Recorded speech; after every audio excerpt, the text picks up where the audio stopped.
Ladies and gentlemen, thrilled to have you here for another epic debate.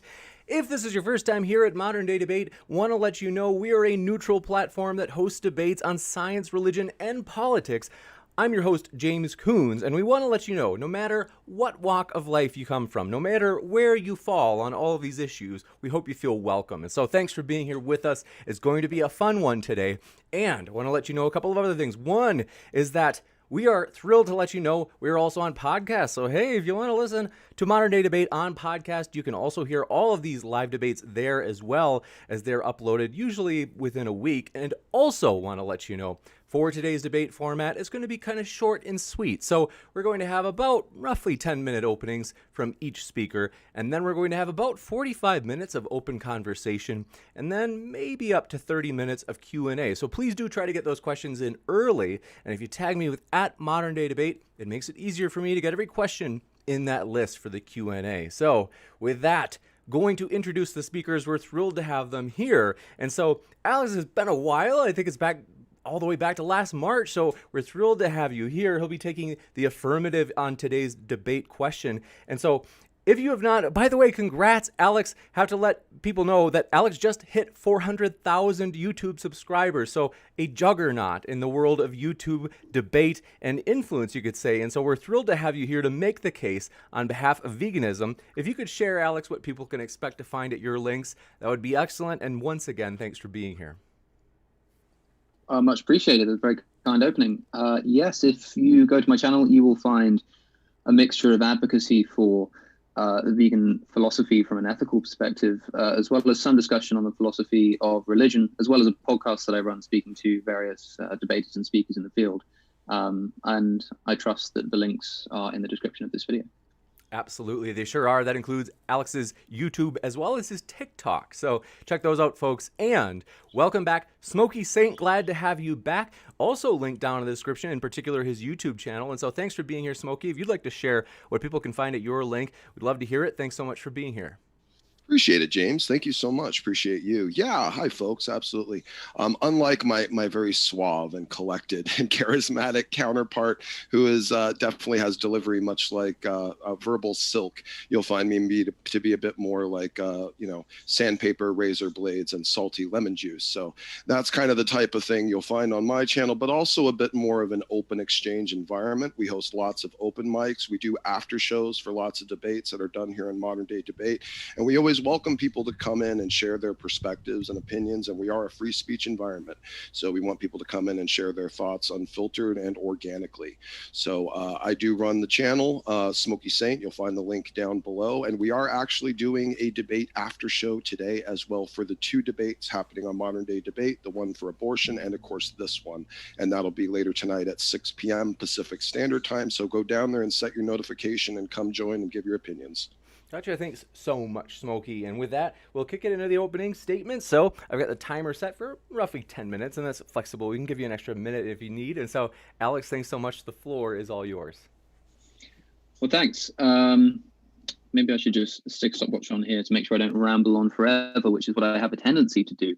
As I've been delivering the same kind of talk, the same kind of points over and over again in various virtual talks for universities, because this topic, I'm afraid to say, is a fairly easy one to argue, in my opinion. In fact, I believe that veganism being a moral obligation is one of the most ethically obvious obligations that we hold. And the reason that I think it's so important, and one of the reasons I describe it as the most important moral emergency that we're currently facing, is not due to the specific value in which I put upon the victims, but due to the fact that if you ask people in the street what they think about human trafficking or global poverty or any of these sorts of things, they'll tell you without hesitation that they think that they're terrible and need to be eradicated from the earth. But if you ask them what they think about factory farming, about animal agriculture, which is responsible not just for untold levels of animal cruelty, but also environmental catastrophe, contribution to the risk of future pandemics as bad or worse than the COVID-19 that we're currently dealing with,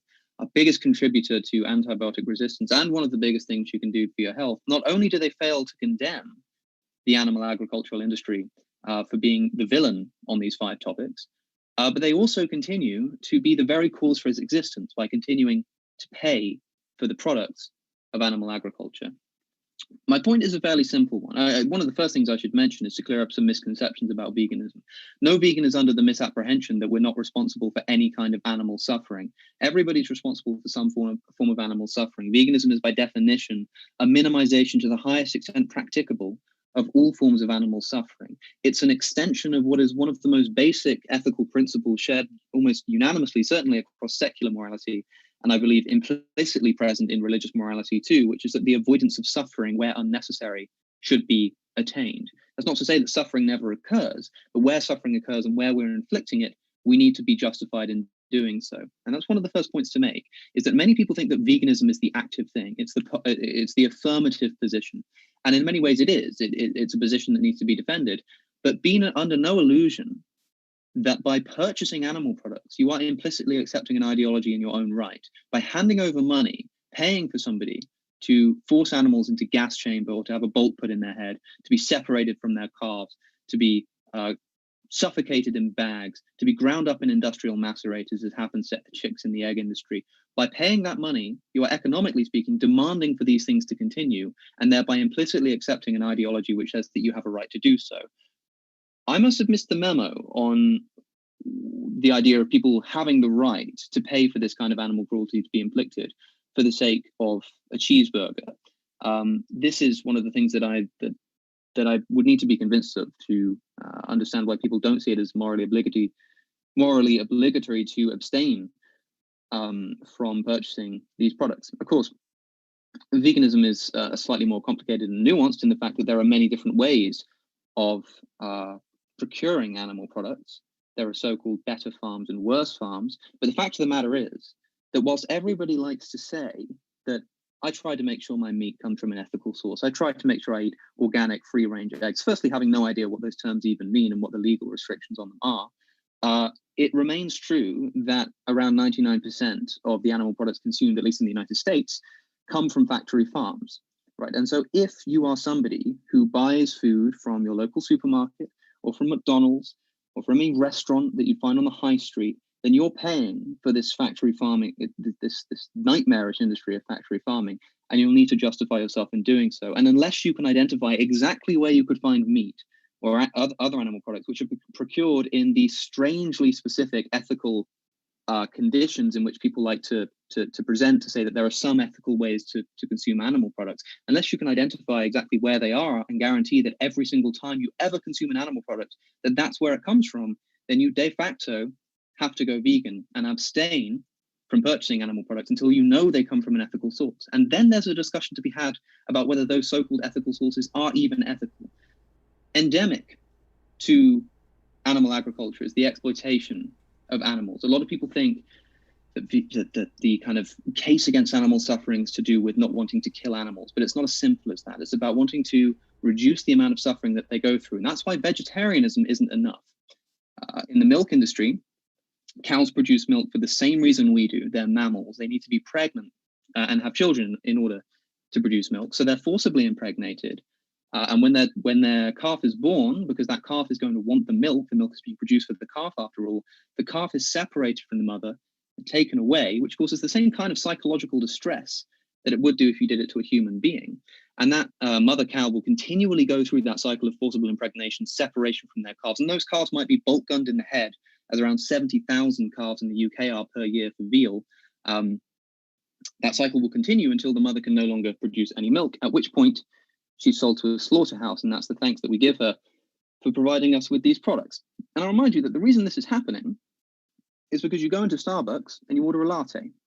Right? The exploitation of animals on such an unimaginable scale, and the scale is unimaginable, by the way. I wrote an essay not long ago when there was a lot of noise around a contestant on a TV show called Love Island who it transpired that he was a trophy hunter, and there were very public calls for him to be kicked off the program because people couldn't believe that he was going on these safaris and shooting wild animals and taking pictures next to them. People were disgusted.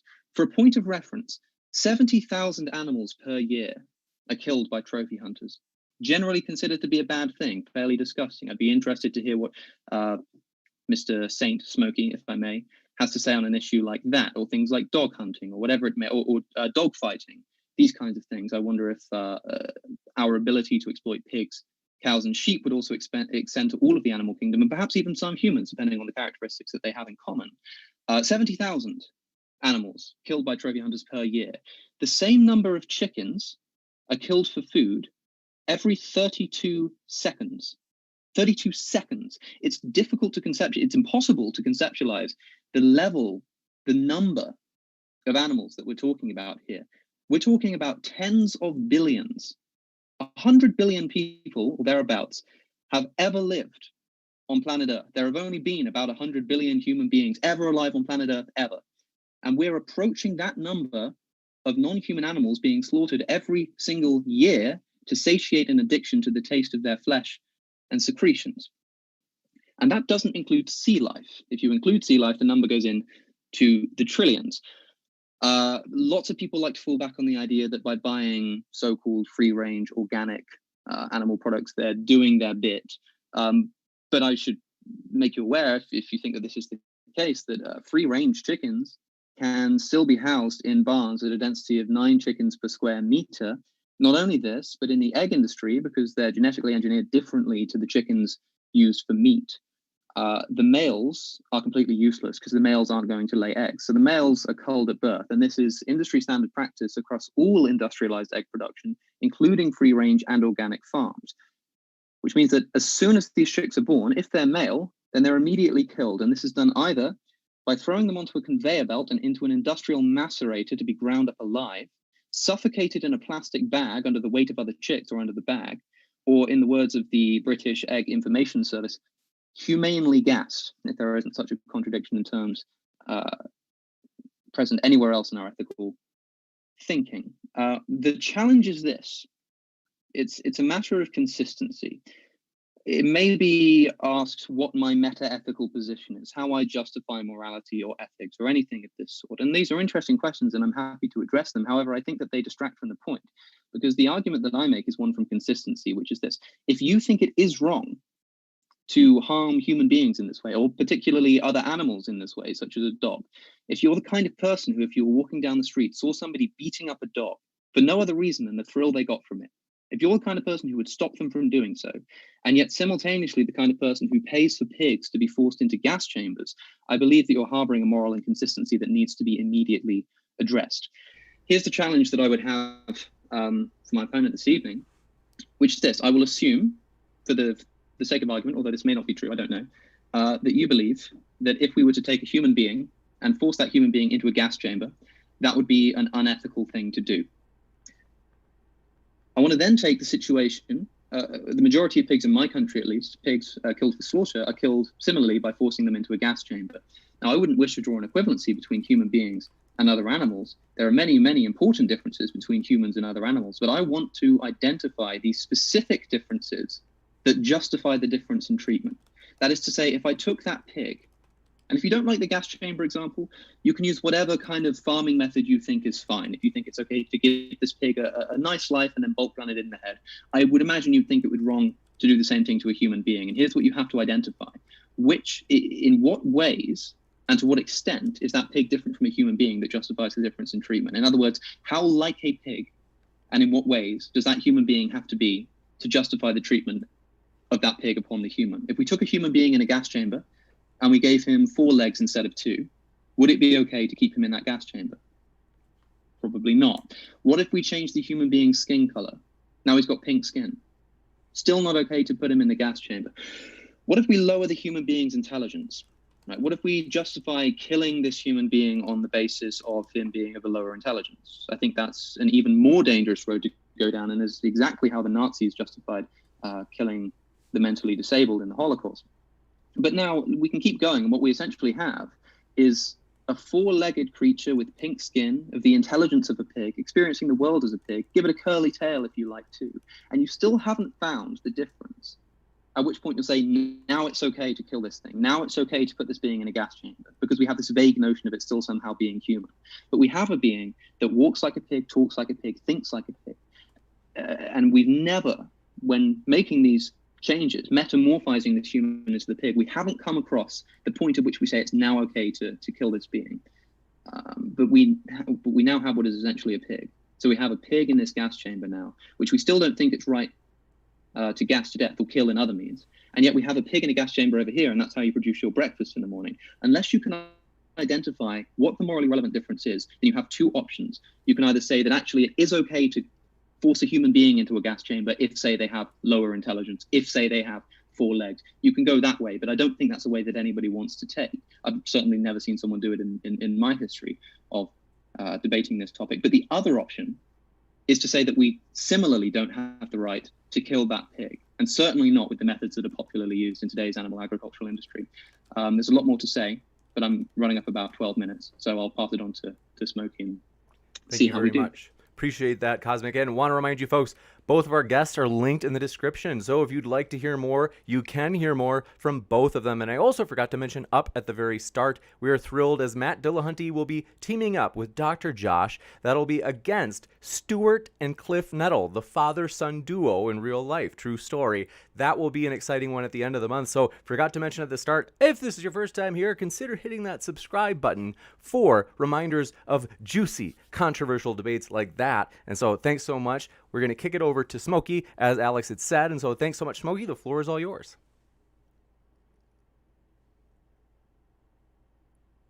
Oh, Smokey, you're on mute.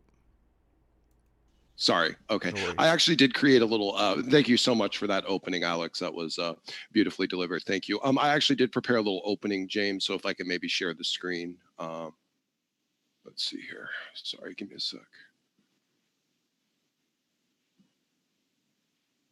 Oh, there it is. Okay. All right. Let me pull this up. I'm not sure you guys can actually see it here. Hold on. Okay. Beginning. All right. There we go. And can you guys see it okay? Okay, beautiful. Awesome. All right. And I guess I will begin. Greetings and thanks to everyone for being here. I extend my sincerest of gratitude to James and Alex for making this debate happen. It is a great honor to be the opponent for Alex's auspicious return to modern day debate after about a year of absence. Clearly, the audience is excited and I share in that excitement. Thank you very much. Thank you very much, Alex, for accepting me as your debate opponent today. I very much look forward to a fruitful exchange of ideas. The first point, I'd like to summarize the ethical justification of veganism as I see it. This is not an attempt to straw man, but to strike at the core justification of the veganism moral framework, which is commonly claimed to be epistemologically substantiated, but I believe it does actually have problems. To summarize, by nature of the moral agency possessed by humans, there is a moral obligation to minimize suffering while maximizing well-being of all sentient creatures. This is a common humanistic approach in an attempt to synthesize an objective moral framework, but I feel it falls short as it relies heavily on subjective arbitrary decisions of whoever is in power as to what constitutes minimal suffering and what constitutes maximum well-being. These two things must be subjectively discerned and can often be in stark opposition to each other. So using this as an objective standard is a bit deceptive to me. As a quick example of how this framework can fail in its real-world application, the farmers in the USSR were seen as disposable so that central working communist machine could continue to keep working. What is sometimes claimed as the maximum benefit isn't realistically or consequentially the case at all. This moral framework can very easily be implemented as might makes right, which is usually also unsavory to the secular moralist. At best, this moral argument is abductive with subjective premises and also generally subjective presuppositions hidden inside a strong general statement of ethics. Even if we conceded that the primary moral argument is deductively sound, the subjective components will create contention upon implementation. Since this is at its core an ethical debate, we cannot ignore the possibility of ethical consequences to any of the social policies that vegan activism seeks to accomplish. Is the ultimate result of what vegan activists seek to implement going to actually accomplish the goal that they seek in minimizing animal suffering? I don't think vegans tend to claim that their diets attribute clairvoyant tendencies, and I very rarely seen any attempt at considering economic or ecological impact of the policies they would seek to implement in order to chase after their perceived standard of higher virtue. Just to drill this home with the realistic fact of the policies of veganism is that those vegetables on your plate are absolutely not put there devoid of animal suffering. I actually think I heard Alex concede that point in his opening. This is an online article from the Anthropocene, and in it we see an important quote that shines a light on how little effort has actually been put forward to discern the actual animal suffering impact of farmland.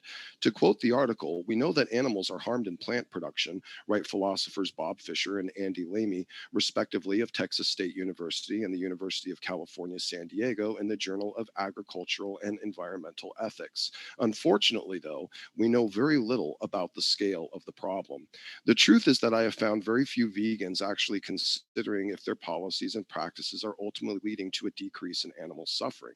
Is it permissible in the vegan moral framework for millions, if not billions, of insects, rodents, and small herbivores to be killed in any territory that happens to be used to cultivate the vegetable staples that we will need to increase with our dependency on a vegan lifestyle? And this is justified so that a lesser number of cattle and pigs can be killed. Why is the sentient value of the life that is larger in scale prioritized over those on the smaller scale? Well, to me, because the other life is indeed just so small. It is rarely noticed and therefore rarely considered, but I think poses a major problem for the primary ethical justification of veganism. Now, not to be morbid here, but the very presence of modern humans in any ecosystem causes some form of animal suffering, something I think I also heard Alex concede to. And taking this moral framework to its absolute conclusion via reductio ad absurdum leads us to a potential justification for mass genocide of all humans on Earth. We as humans have decided of our own accord that it is virtuous for our species to propagate and spread. Yet everywhere that we do, we cause all manner of animal suffering as well as endure all manner of suffering ourselves while we implement massive suffering on other creatures. By the framework presented, I think it is easy to come to the conclusion that the best ultimate good to minimize all suffering is to remove humans from the environment so that only those creatures devoid of moral agency can inflict any suffering, and humans themselves will not be around to experience any suffering. And therefore, we have maximized well-being of morally innocent sentient life on Earth and maximally minimized the infliction of animal suffering on Earth. Granted, there is a counterpoint to this narrative that I will gladly volunteer. Humans suddenly removed from the equation would lead to mass extinction events of any animals that have come to rely upon humans for their ongoing survival, and many species would suffer and die off because of this. No more deer in the Midwest, where humans have replaced the natural predators in the ecosystem. Marine ecosystems face potential ecological unbalance from thousands of years of fishing suddenly removed. No more sheep or chickens or cows, which have next to zero chance of surviving in the wild without human protection and care. In truth, removing humans from the environment, which tends to be what vegans universally push towards, could have severe and multifaceted unethical conclusions.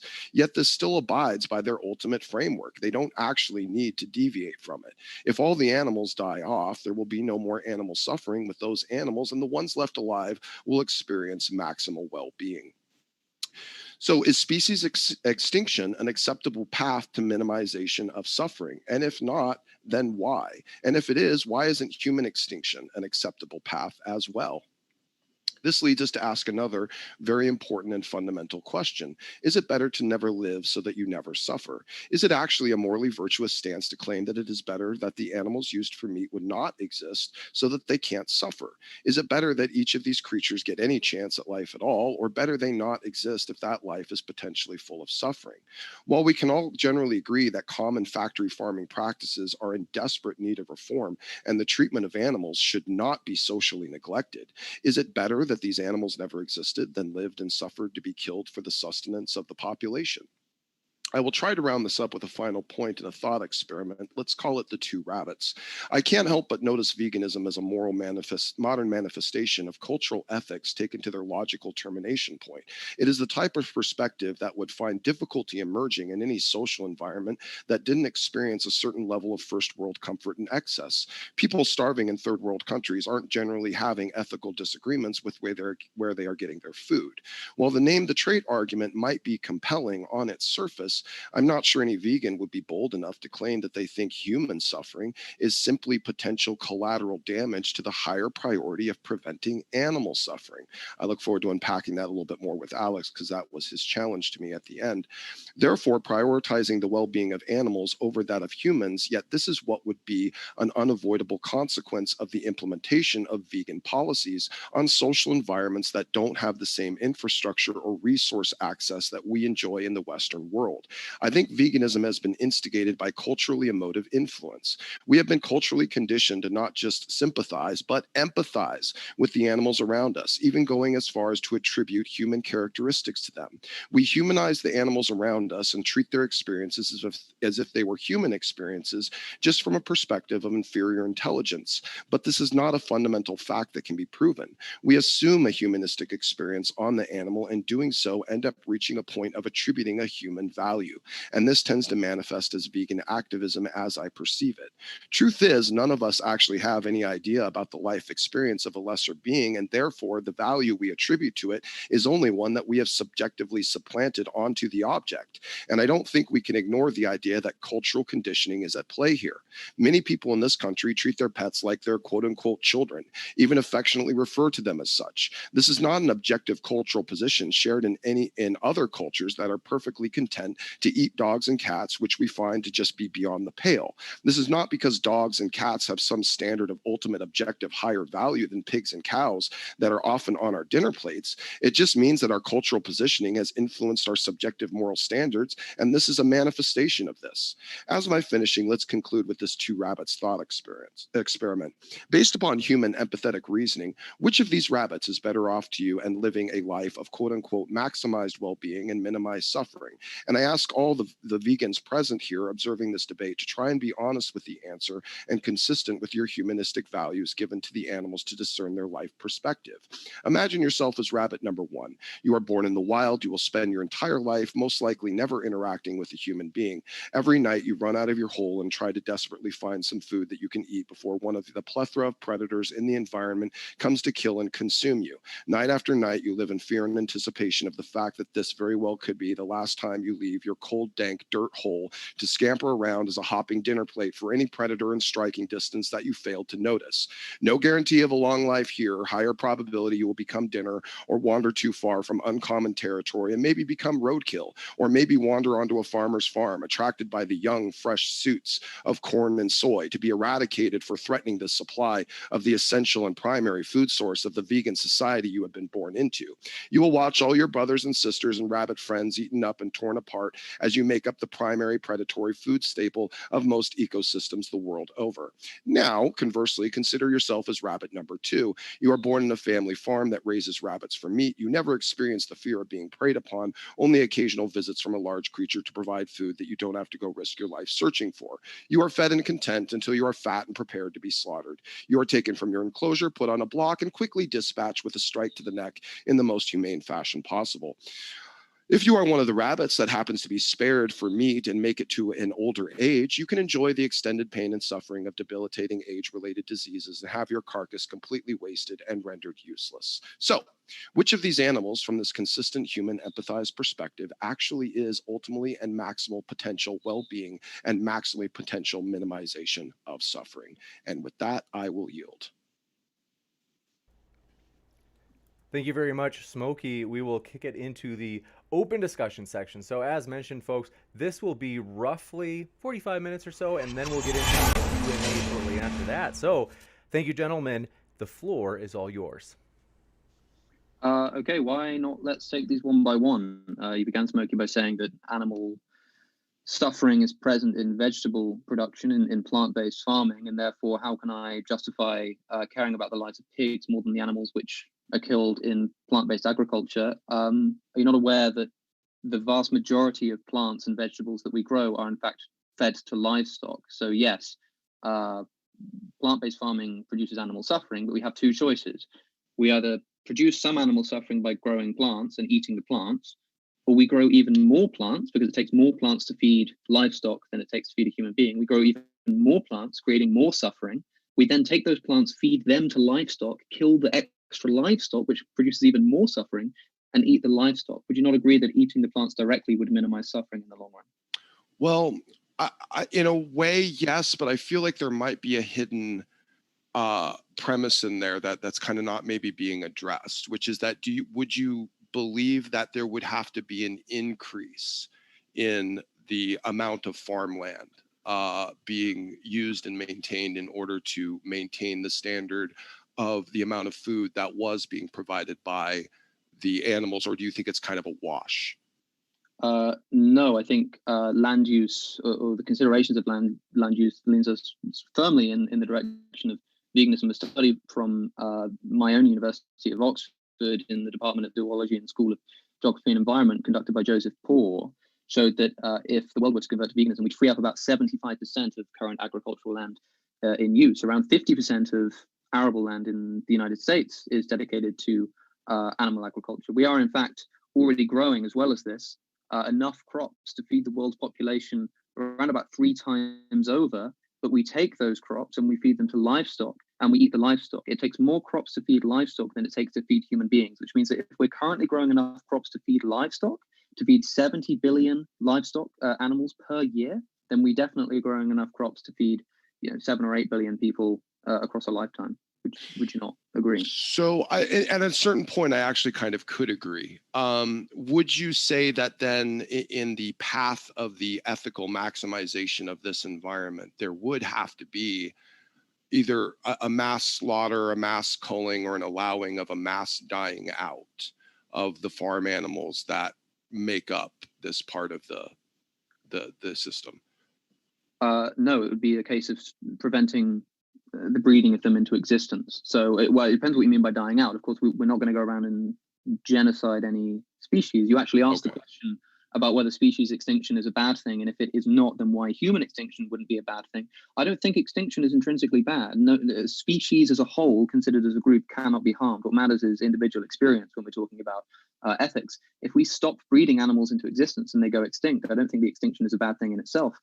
If we were to genocide human beings, that would be a proactive decision that we'd make. It wouldn't be a case of just choosing to stop breeding ourselves into existence. But I believe if we chose to do that, if all human beings on planet Earth decided to just stop breeding, it wouldn't be an intrinsically bad thing. Of course not.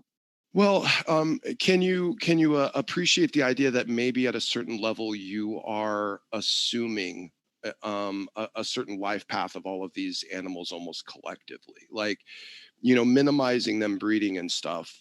There's going to be a whole lot of animals that will be born and delivered and make it on ranches and farms or preserves or whatever, that won't, necessarily suffer as much or suffer at all, in the terms of factory farming. But those creatures will not exist in this paradigm where you've kind of taken them to levels where, I guess I'm saying, there are creatures that will experience suffering, but there's also creatures that will experience, the benefit of the life experience, which they will be deprived because now of this environment where they no longer exist. Does that make sense? Yes, and I'm sure you are familiar with the work of various sanctuaries across the world who are currently providing a perfectly amiable life for animals, some who are saved from factory farming without having to kill them at the end. The question I would ask is whether you think the same position, which you would have to agree with to be consistent on this point, would apply to human beings. I could breed a human being into existence with the express purpose of wanting to kill that human being for the sake of satiating my cannibalistic desires. Now, I could argue, when I grow that human being to 18 years of age and kill them painlessly, by the way, they don't know it's coming. I kill them without their knowing, and I do it in the most painless way possible, which is granting the thought experiment too much, by the way, because we don't kill animals in the most painless way possible. But let's say I kill that human being in the most painless way possible. You would, I assume, think I don't have the right to do so. But I could quite easily turn around and say, but listen, if I did not have the intention to kill this person, to cannibalize their flesh, then they would never have lived in the first place. If I knew that I couldn't ethically do this, then I wouldn't have bred them into existence. And surely a life of 18 years of, living a good life, having a fairly average life, is worth, having to be killed by me when I turn 18. Now, it may be the case that, genuinely speaking, yes, it is better to have that life than to not have that life. But it does not follow from that you have the moral right to take that person's life. What you have done, and I'm afraid to say you did this with the rabbit example as well, is presented a false dichotomy. You say, would you rather be a rabbit who suffers in the wild or suffers a lot less in domesticated on a domesticated farm and then dies at the end? Those aren't the only two options. Sure, I would rather be the second rabbit. I've got no problem accepting that. But you know what kind of rabbit I'd rather be is a rabbit who lives in that domesticated farm and doesn't get killed at the end. And if you're worried about people not having an incentive to produce these kinds of farms, then I'll remind you that the farms that are producing the animal products which we're consuming are already being propped up by government subsidies. If we were to redivert that money into sanctuary or wildlife preservation, if you're worried about wild animal suffering as well, we'd have more than enough money to satiate that demand. But before we get sidetracked, because we've moved from and if I could, could I just touch on the false dichotomy claim for just real quick, just to answer it? Would you mind if just before you did, because we've moved on to another point here. Sure. Go ahead. Your first point was that animals die in vegetable production, and therefore there's kind of an inconsistency, or at least a kind of unresolved ethical dispute here about why we should value those animals less than we value pigs and cows. Right. Would you accept that because the majority of vegetables and plants grown are in fact fed to livestock, that point doesn't stand? Well, it not particularly, because to me, in the instance that the animals, what you have is a massive number of them. Now I can concede the idea of, let's say this, like I haven't looked at those exact papers you're referencing to say that if we suddenly out of nowhere eliminated the feeding of livestock, all of this land would be freed up for, wouldn't actually even be needed for the cultivation of food. You're saying, I think, could be given back to nature. Is that kind of what you're saying? Like that we use a lot of farmland, we could actually use less farmland, and then we could give it more to nature, and that would be more of a natural environment? Well, we could do all sorts of things with that land, and it's not my opinion there. It's the opinion of the most comprehensive study ever conducted on the relationship between animal agriculture and the environment. Found that 75% of land could be no longer needed if we switch to a plant-based agricultural system. Well, but if the ethical argument is following that is the justification, then isn't there a bit of a consequential demand to kind of say, like, well, whatever it's used for won't be an environment of more animal suffering than what it was previously used for? Isn't that something that kind of, I mean, if you're making the argument that ethically, this land is better off this way, then shouldn't you kind of have almost a burden of proof to say what it's going to be used for, and if that is a better ethical environment for minimized animal suffering? Yeah, I mean, I don't particularly care what we use the land for. There's no obligation for us to dedicate it to efforts for rewilding.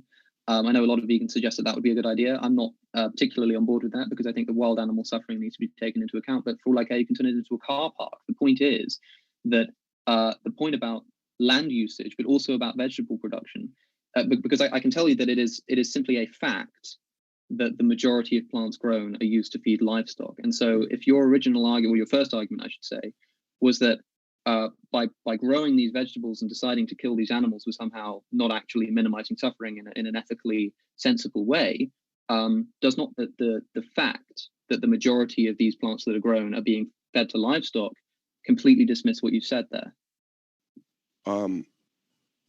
Okay, I think I might possibly be able to concede your point if we discern the presupposition inside of it, and I guess that has to do with its policy implementation. Because I mean, I guess in a way, it's good to sit and say it would be really nice if the clouds were made of cotton candy, but that doesn't tell us how to do that, type thing. So I'm wondering, in your mind, just from your perspective, and then I'd like to go back to the false dichotomy thing, but in your mind, in your perspective, in terms of a application of policy to manifest what you're perceiving as the highest, social, ethical virtue, what are you kind of proposing as should be done? Are you saying it needs to be argued as a cultural dynamic and people need to change their minds slowly over time?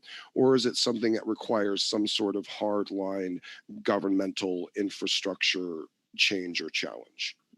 I wouldn't advocate for any kind of government or infrastructure change, because I think that legitimate government must be based on the consent of the people, and therefore you would need to have a critical mass of people who agree with the philosophy in order to legitimately make the government do that. What I would say is that, well, no, I don't want to kind of take up too much time if you want to talk about. No, that's fine. No, in fact, we can carry from that. That's beautiful. That's a beautiful answer. Thank you for that. So could we kind of almost discern and think that the culture would have to change from what's currently been maybe you would agree with this, a prioritization of keeping a cheap availability of meat has conversely been a catalyst to the inferior treatment of animals.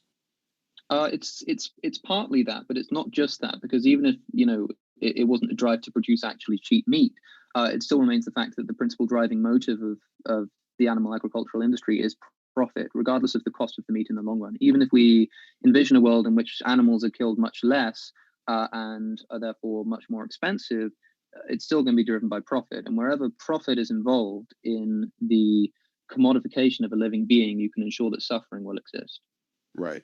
Well, I can agree with that. And I think that's even one of my concerns on some of these, ethical dilemmas of whether or not this ends up being a unanimous cultural decision. Because I think part of the problem, one of the side effects that I could see, and I guess it's two-part, I'll give you both and kind of let you respond to them. The transition from the environment, even assuming the cultural accepted it, you now have all of this livestock that will take some time to, well, I guess, die out type thing. So we are still going to be feeding that livestock for a period of time, and also having a demand for now the food to supplant all the stuff that the livestock is now not providing. So could you concede that there would be a perceivable issue of a window of time where policy implementations of how this actually functions on a societal level might be a bit of a challenge? No, for a few reasons. First, Okay. being that you mentioned, the last thing you mentioned, take them in reverse, as you said, that we would have to kind of replace, if we're no longer kind of using these animals, we'd need to replace the food that we would get from them with plants. Well, and with a mild clarification, and not just the food, but I would say also all the things that are animal byproducts that make their way into very, very common plethora of day-to-day products. Like there's also would now be a need to find plant-based versions of things to replace those things that we normally have as animal byproducts. Just to clarify with that, sorry. Yeah, I mean, it wouldn't be a case of finding them, because we already have a plethora of plant-based alternatives to any of the necessities or pleasantries of life. It's just a case of implementing them. The question that you ask is whether this will happen overnight, or separately, whether I'd want this to happen overnight. Realistically, it's not going to. I recognize that by convincing people, morally speaking, to stop paying for the breeding and torture and confinement of animals, what will happen is these animals will be bred into existence less and less as the economic demand depletes. And so we don't have to worry about what's going to happen to the animals, because the animals are still going to be eaten. It's just that there's going to be less brought into existence. But suppose I grant you a hypothetical situation in which everybody goes vegan overnight. What do we do with the animals?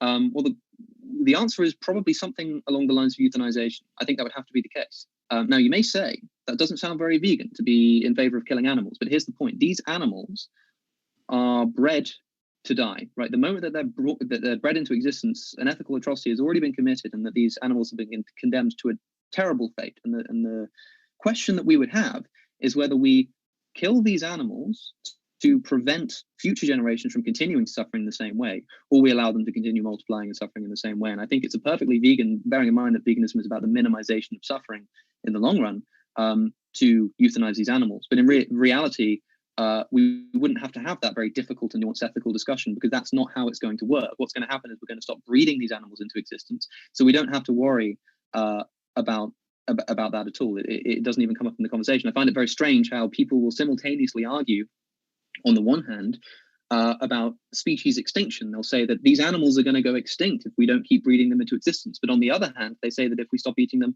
they're going to overrun us, and there are going to be too many, and we won't know what to do with them. It's like we need to make our mind up here. Which is it going to be? Well, and if I may, just to touch on that, because that's a beautiful point. There is an example I brought up just in periphery in my opening, which is the example of the deer in the Midwest. What's happened is, of course, the humans living there have replaced, the primary predators in the ecosystem as the humans moved in and settled. Things like wolves and cougars and bobcats. These things are a danger to the cultivation of livestock like sheep and cows and stuff like that. So they would kill off a lot of the primary predators. So now there's a lack of predators to prey upon the sheep, the white-tailed deer, I believe it is. So if humans were suddenly removed from the equation of hunting them because hunting them is ethically wrong, well, then they would die out. But I don't generally see vegans, thinking that the life experience of a deer is so not necessarily painful or bad that it should be wiped out of existence and rendered extinct. That life experience of the deer opposed to also being hunted, whether it's being hunted by what was its primary predator, wolves or bobcats, it's now had a primary predator replace it inside the ecosystem. So where in that particular dynamic does the kind of moral atrocity follow? Oh, I want to make sure I completely understand the exact question you're asking, because you've kind of spoken a little bit about ecosystems and deers, but I'm not sure exactly what the question is. Well, like I would say that the ultimate, vegan ethical framework is kind of, it's not ever good to kill animals unless it's justifiable, right? Like, I mean, you have a suffering animal that's in need of euthanasia. It's not considered morally virtuous to allow it to continue to suffer.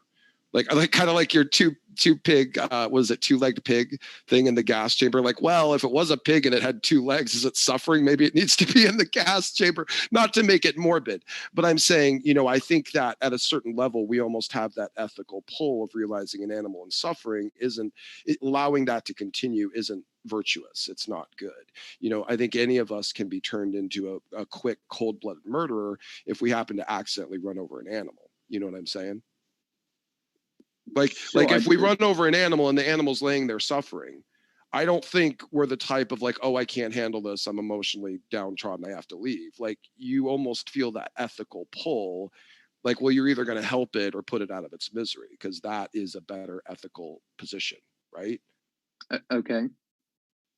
So I guess I'm drawing from that to the perspective of where we are drawing the line in the argument of, the justification of the animal suffering. I'm sorry, I led that in a really roundabout circle. Well, I mean, that there are a few things to say here. Firstly, is that this is obviously a different topic from the food consumption that we've been kind of talking about, and there are still some points I wish to return to. But no, that's fine. This is what happens when you do these things in a conversational style. I would kind of that there's a lot of things that need to be considered when it comes to things like hunting, especially like deer population.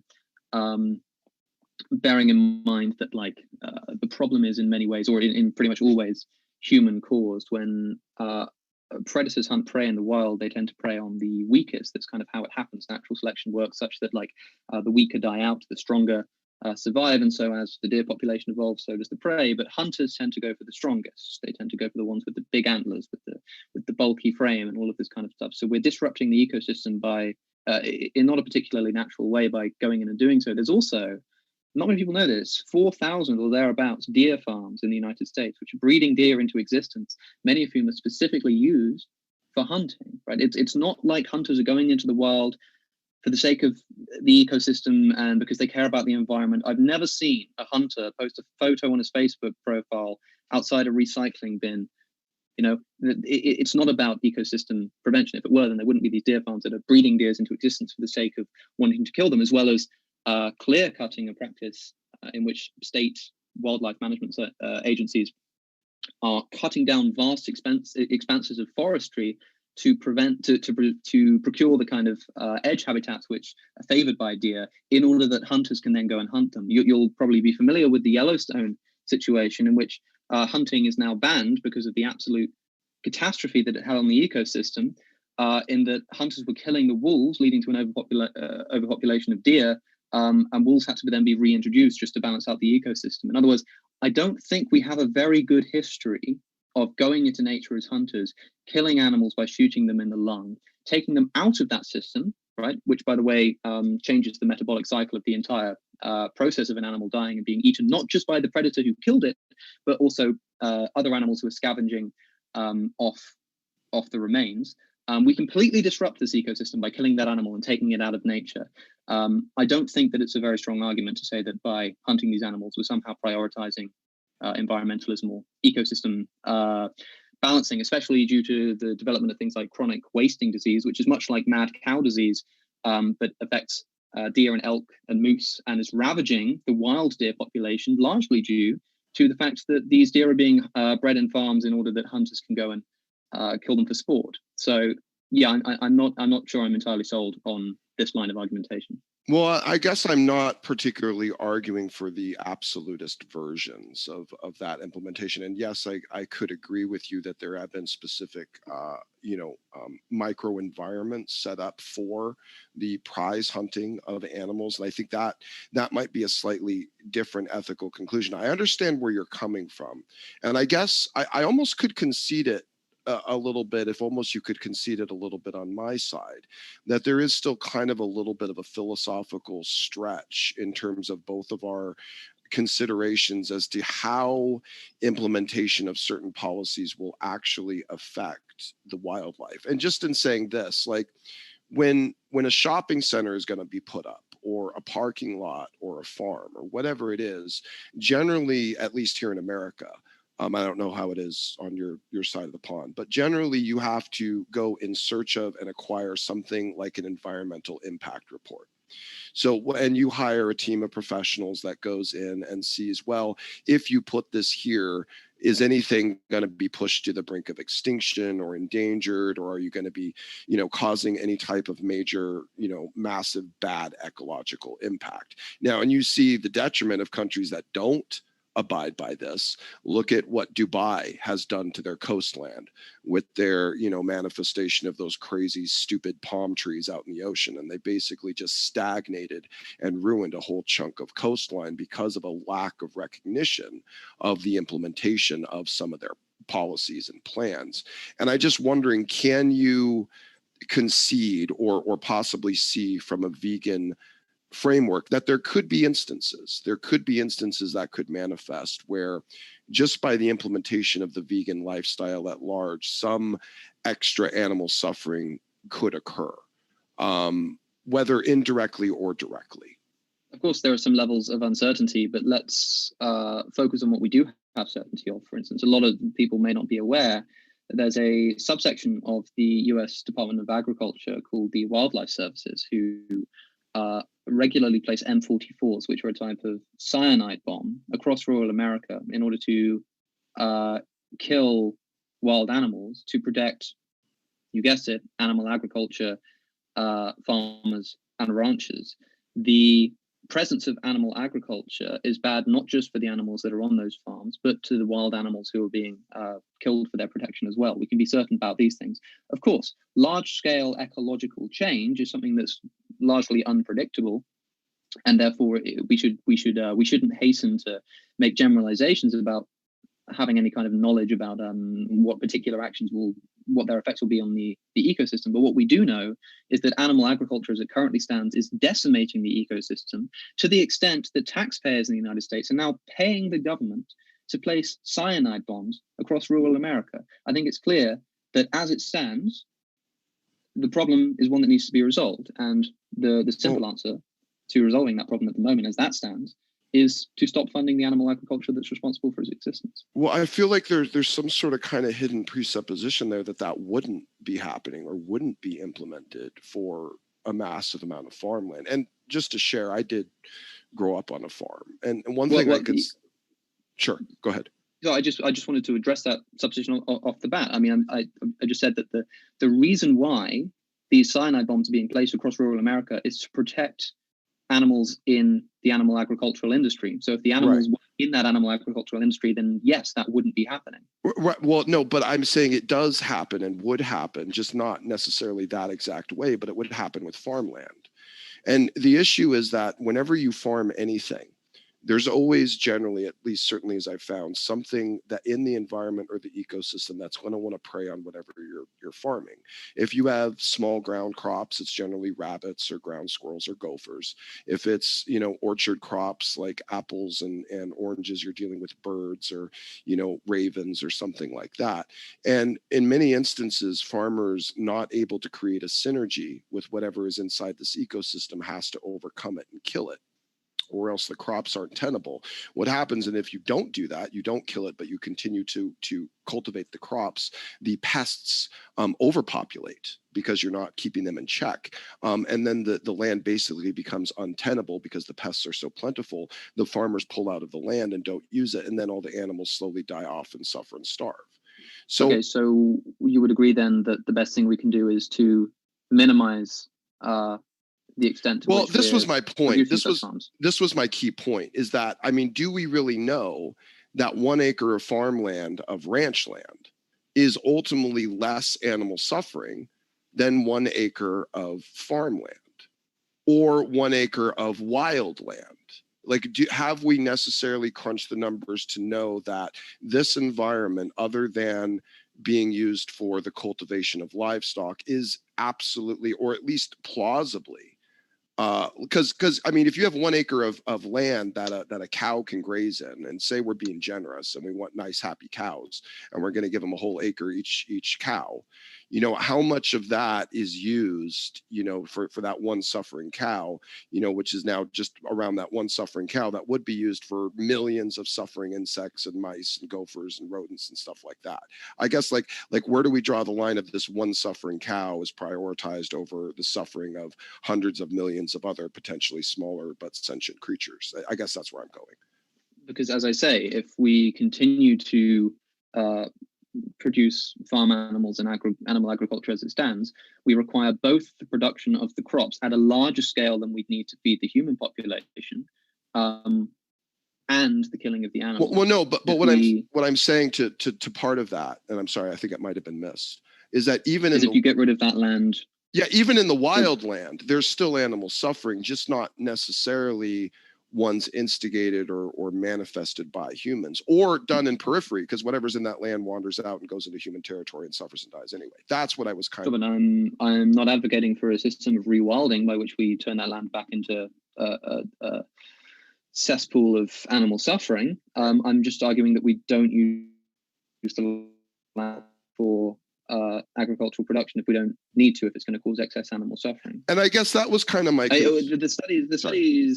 the studies have my back here, I'm afraid to say. I mean, like I would direct you, for instance, talking about kind of like more organic styles of animal production, such as a cow kind of grazing in a field. I'd direct you to a recent study, very recent, December 2020, it came out, so just last month, in the journal Nature, co-authored by 3 scientists, who conclusively showed that the environmental damage caused by organic farming is as bad or worse than the environmental impact of traditional agricultural methods. And we haven't even discussed here the absolutely catastrophic effect that animal agriculture is having on the environment. I mean, we can talk directly about how much, literally breeding and killing an animal is harming that animal. But the first victims of the environmental crisis are going to be non-human animals. And the fact that our exploitation of them is also its cause is something of a vicious circle of inhumanity that's difficult to describe how insidious it is that we exploit these animals to such an extent that it's destroying the environment. And the first victims of that environmental crisis are going to be non-human animals. But not just that, but also humans too. You mentioned poorer areas in the world potentially not being able to adopt a vegan diet. And I would rebut that in a multitude of ways. Firstly, by saying that veganism is defined as a minimization to the highest extent practicable of all forms of animal suffering. If you need to eat animal products to survive because of where you are in the world, then you can still eat animal products, minimize the amount that you eat to the highest extent practicable, and still call yourself someone who agrees with the vegan philosophy. But also the environmental damage of the animal agricultural industry that we are propelling into the atmosphere by consuming these products is going to directly affect people, especially living in poverty, to the extent that we have an overdetermination of reasons to stop funding this. Well, but forgive me, but doesn't that kind of seemingly undermine your core moral philosophy? Because I mean, if you're making the statement that it's kind of this objective moral stance that if you're a human and you're killing an animal, you know, it's like, well, would you think it's okay to kill a human in that particular instance? It's kind of the name the trait type thing of giving that equivocation of animal value and human value. And I can see where you're going with that, but in that instance, it almost seems like you're saying, well, if you can't manifest any other possibility, it's fine for you to be a cold-blooded, horrible murderer that I judge as objectively morally wrong. Do you see what I'm saying? Like, it almost seems to undermine the level of, I guess, potency that you're giving to the moral argument to say that, it's not really objective. It has certain environmental factors that make it morally permissible. And Well, maybe you could explore that for me.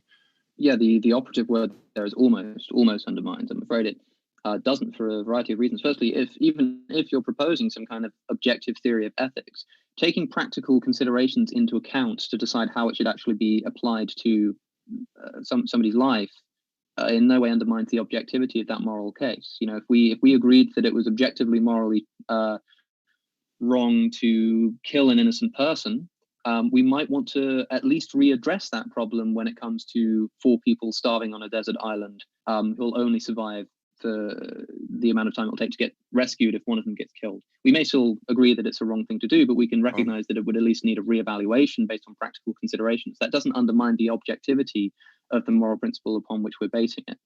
Well, let me try to put it a slightly different way then. Let's and forgive me for it being a little bit sloppy here, but like, say, from your perspective of the moral positioning that you're presenting, and certainly through the name the trait argument, if you had a retard and a chicken in a room, and it was going to come down to a decision to eat one or the other for survival, then is it essentially fine to say, well, it doesn't really matter which one you choose because each is morally atrocious equally?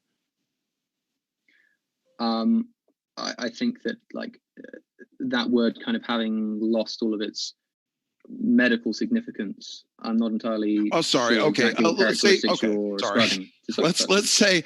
let's say someone that we have almost considered as near vegetative state or capable of the level of rational reasoning that you'd attribute to maybe a smart parrot, that type of thing. And then you have a chicken. And is it then, I guess, to say it's just morally equivalent, it's a wash as to which one you would kill in order to eat to survive? No, the name of the trait argument that I presented was specifically in the context of, well, the reason I give a specific example, such as a human being in a gas chamber, is because you need to take the example into account. There are morally relevant differences that can determine whether or not one species is worth more than another, or indeed if one person you determine is worth more than another.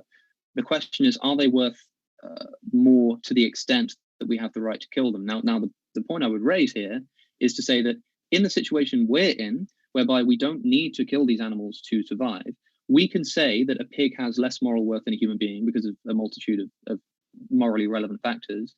But because we're not in a situation where one of them has to be killed, none of those differences are morally relevant when it comes to the justification for forcing one into a gas chamber. But if you're in a situation of necessity, then those moral considerations will come into play. In other words, in the same way that you might determine on a desert island that one person is more deserving of life than another if you had to kill one of them, not even on a desert island, because some people think you shouldn't kill either, but if you were forced on pain of some kind of horrible moral atrocity, to choose to kill one person or another. Suppose one is like an elderly person who's going to die next week anyway, and the other is a young promising mathematician who is working towards a cure for cancer. You might decide that when push comes to shove, you have to value the extrinsic worth of the second person. You have to take that into account, because although the intrinsic worth might be the same, you might have extrinsic factors to say that person's worth more than the other. But the moment we leave that situation, the moment we place ourselves in the real world, the actual amount of difference by which one is morally worth more than the other may be this much or this much or this much. But if this is the scale we're talking about, if humans are here and pigs are here, and maybe rats are here or whatever, the where they would have to be in order to justify what we're doing to them in the real world would be, well, on this scale, my hand would be in North America, across the ocean. Okay. I had something I was going to lead into. Sorry. It lost me. Let's skip a thought. Could you almost agree to this following statement? At some instances, or maybe objectively, maybe for the sake of this argument, the only difference in trait between the animal and the human is whatever subjective value we have placed on them. I don't think so. I'm not entirely sure I understand your question. Because if you ultimately decide, like in the real world, that subjectively the animal has this level of equivalent value, yet in the hypothetical world it's different. Does that not kind of lead to an idea that based upon environmental circumstances, the value you attribute could change, and therefore is by matter of nature subjective? And therefore, the only trait that really separates these things in our mind, whether the vegan or the meat eater, is just whatever subjective value we have attributed to them. And that is the only difference in the trait. Is that feasible from your perspective? I wouldn't say so, because I'm working on a system of minimization of suffering here, which is to say, and there again, we haven't opened up the meta-ethical discussion of why that should be valued. That's probably too difficult or too long, at least, a conversation to have under this format. But what I would say is that once we agree that that is an admirable goal, and there could be different reasons for thinking so. Somebody might be, Sam Harris might say that it's just a priori true that suffering is bad. I would disagree. But for whatever reason we arrive at that point, if we say that suffering is bad, then we can now talk objectively about what's actually going to minimize suffering. So if we know, for instance, that a human being is capable of planning for the future and a level of sociability and social connection that would cause considerably more suffering for himself and for the rest of his society if he were killed than it would do a pig, then we can say that perhaps that morally relevant consideration grants the human being more moral worth than the pig does. But it doesn't grant them so much more that they can do as they please to the pig. Interesting. This has really been incredibly pleasurable, and I very much appreciate your competence as a debater, Alex. This has been a wonderful time. I was hoping to kind of carry into a slightly different metaphysical level, if you don't mind. And James, I don't know how much time we have here. We only have about, on the exact timer, about 2 minutes. Okay, I'll try. Yeah, then this should be pretty quick. Alex, I just wanted to pick your brain on this one. And I don't know, maybe you have an idea on terms of any specific data you've looked at that leads us to believe that the type of suffering that many species of fish experience is, equivalent levels of suffering that other animals experience. And therefore, if that has any catalyst effect in consideration of them being ample prey for society. And number two, just to kind of lead off of that, is your thoughts of a vegan lifestyle where veganism, the abstinence of animal products, is the ultimate goal and desire and high virtue.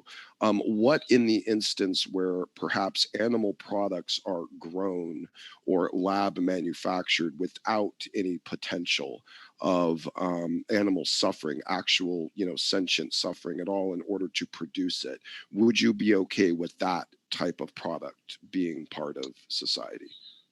Sure, I'll happily answer these questions. And James, I know I said about time constraints, but I'm happy to just basically go for as long as this takes, because I also want to ask you one more question in return. Oh, beautiful. Since Sure. most of them have been directed at me so far. On the first point about fish, our best evidence suggests that fish are capable of feeling pain. It's a difficult thing to quantify, of course, and so it's difficult to talk about whether they kind of feel more or less pain than certain other animals. What we do know is that they feel enough pain that our unnecessary destruction of them is unjustified. And it's not just the fish that we kill for food, but also collateral damage. The methods of fishing that are used to produce the obscene numbers, and it's genuinely unthinkable the level of fish that are being killed, even in comparison to factory farmed land-based animals. It's not just a consideration of the fish that are being killed, but also the fact that, when they scrape the seabed to try and find the fish that they're after and the sea life that they're after, there are untold levels of collateral damage, which is a complete waste of life, but also a destruction to the ecosystem. The environmental damage of fishing should be bad enough to convince people to go vegan on that front, even if the animal suffering argument doesn't do it for them. Fully 1/2 of the 79,000 tons of ocean plastic in the Great Pacific Garbage Patch are fishing nets. Fishing nets, 50%, right? Fishing is destroying the ocean, not just in terms of the suffering of the fish, but in terms of the environmental impact as well. That would answer that would be how I would respond to your first question. On the second point about lab-grown meat, veganism is about a minimization of animal suffering. So if no animals suffer in the production of some kind of product, then yeah, you can do as you please to it. I couldn't really care less what you decide to eat, and most people don't. A lot of people think that vegans care about what people eat. I mean, I really don't. Every time somebody posts an Instagram photo of their latest dish, I just couldn't care less. What we care about is whether there was any suffering necessitated by getting it onto your plate. Now, the one thing I would say, however, is that although I think that lab-grown meat is fine and an exciting prospect and something we should be looking forward to, it should not be seen as a reason to not go vegan yet. For someone who says, well, look, I understand all the arguments you're making, but I'm not going to go vegan until lab-grown meat gives me the exact same experience. I don't think people who say this understand how sinister they sound. It's a means of saying, listen, I know that animals are being tortured. They're being forced into gas chambers. They're being separated from their children. They're being crushed in bags to suffocate or ground up alive. But, the taste just doesn't quite do it for me. And it's maybe 80% there, the vegan alternative, 90% there, but it doesn't quite do it for me. It's insidious. If all vegan food tasted absolutely disgusting, we'd still have an obligation to eat it, because taste pleasure is never a consideration when it comes to the infliction of torture upon an innocent creature. And so even if it tasted horrible, we'd still have an obligation to eat it. So aren't we lucky that we live in a world where it doesn't taste horrible? And yes, lab-grown meat will be another wonderful, tasty alternative. But for somebody who's waiting for that to arrive, I pity the conversation they'll have to have with their grandchildren when they say, I know that you lived in a time where you could have perfectly healthily abstained from this animal cruelty and you chose not to. Why? Because the food just wasn't quite nice enough. It's like, forgive me for not taking these people ethically seriously. But look, I want an opportunity to ask you one question. The thing is, it kind of opens the door into a whole new subject of discussion. But I would at least ask you to, considering the fact that things like soy production destroying the environment, and around 75% of the soy that we grow is fed to livestock. So it's not just red meat that's bad for the environment, but 50% of the soy that we grow for livestock is fed to chicken, so white meat as well. And the soy that's grown for human consumption is only about 6% of the soy that's grown is actually consumed by humans, and that soy is grown in other areas of the world like North America and Europe. The stuff that's destroying the rainforest is grown for animal consumption. Also, the UK, I don't know what it's like for the US, but the UK imports 1.83 million tons of soy per year for livestock, which destroys 900,000 hectares of land in the process. And every single one of those hectares emits 3.67 tons of carbon dioxide into the environment. The fact that 63% of the world's arable land is being used for livestock, despite the fact that animal products only provide about 18% of our caloric intake worldwide, the fact that 20 times more water is required to produce 1 pound of beef than 1 pound of starchy root vegetables, the fact that 2,000 gallons of water is needed for 1 pound of beef and 1,000 gallons for a pound of milk, the fact that worldwide 14 to 80% of all greenhouse emissions are due to livestock production, and that methane, which is a particular problem of the animal agricultural industry, is 34 times worse a greenhouse gas than CO2 on the scale of a century, and on the scale of 2 decades, 86 times more. And also the ocean destruction that I mentioned a moment ago. Would you agree that animal agriculture is decimating the environment, and that should provide us with at least some incentive to abstain from funding it? Well, this mild problem I have with that is I think it could very, very easily be said that just human presence is destroying the environment. Even in instances where humans have decided to create preserves and places that are supposed to be, basically bastions of a minimization of animal suffering, there's still almost an intrinsic requirement of occasional human interference to try and mitigate what could be cataclysmic ecosystem events that are even caused by peripheral causes of human civilization.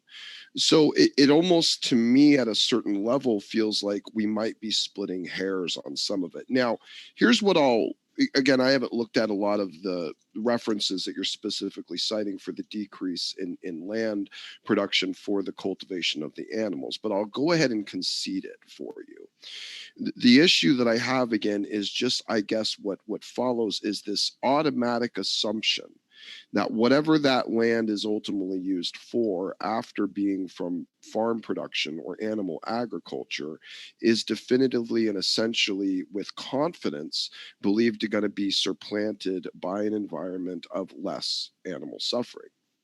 And so I guess this is where, and I don't think, I haven't seen anything that really has done any level of work to say definitively one side or the other, because of what I had said earlier.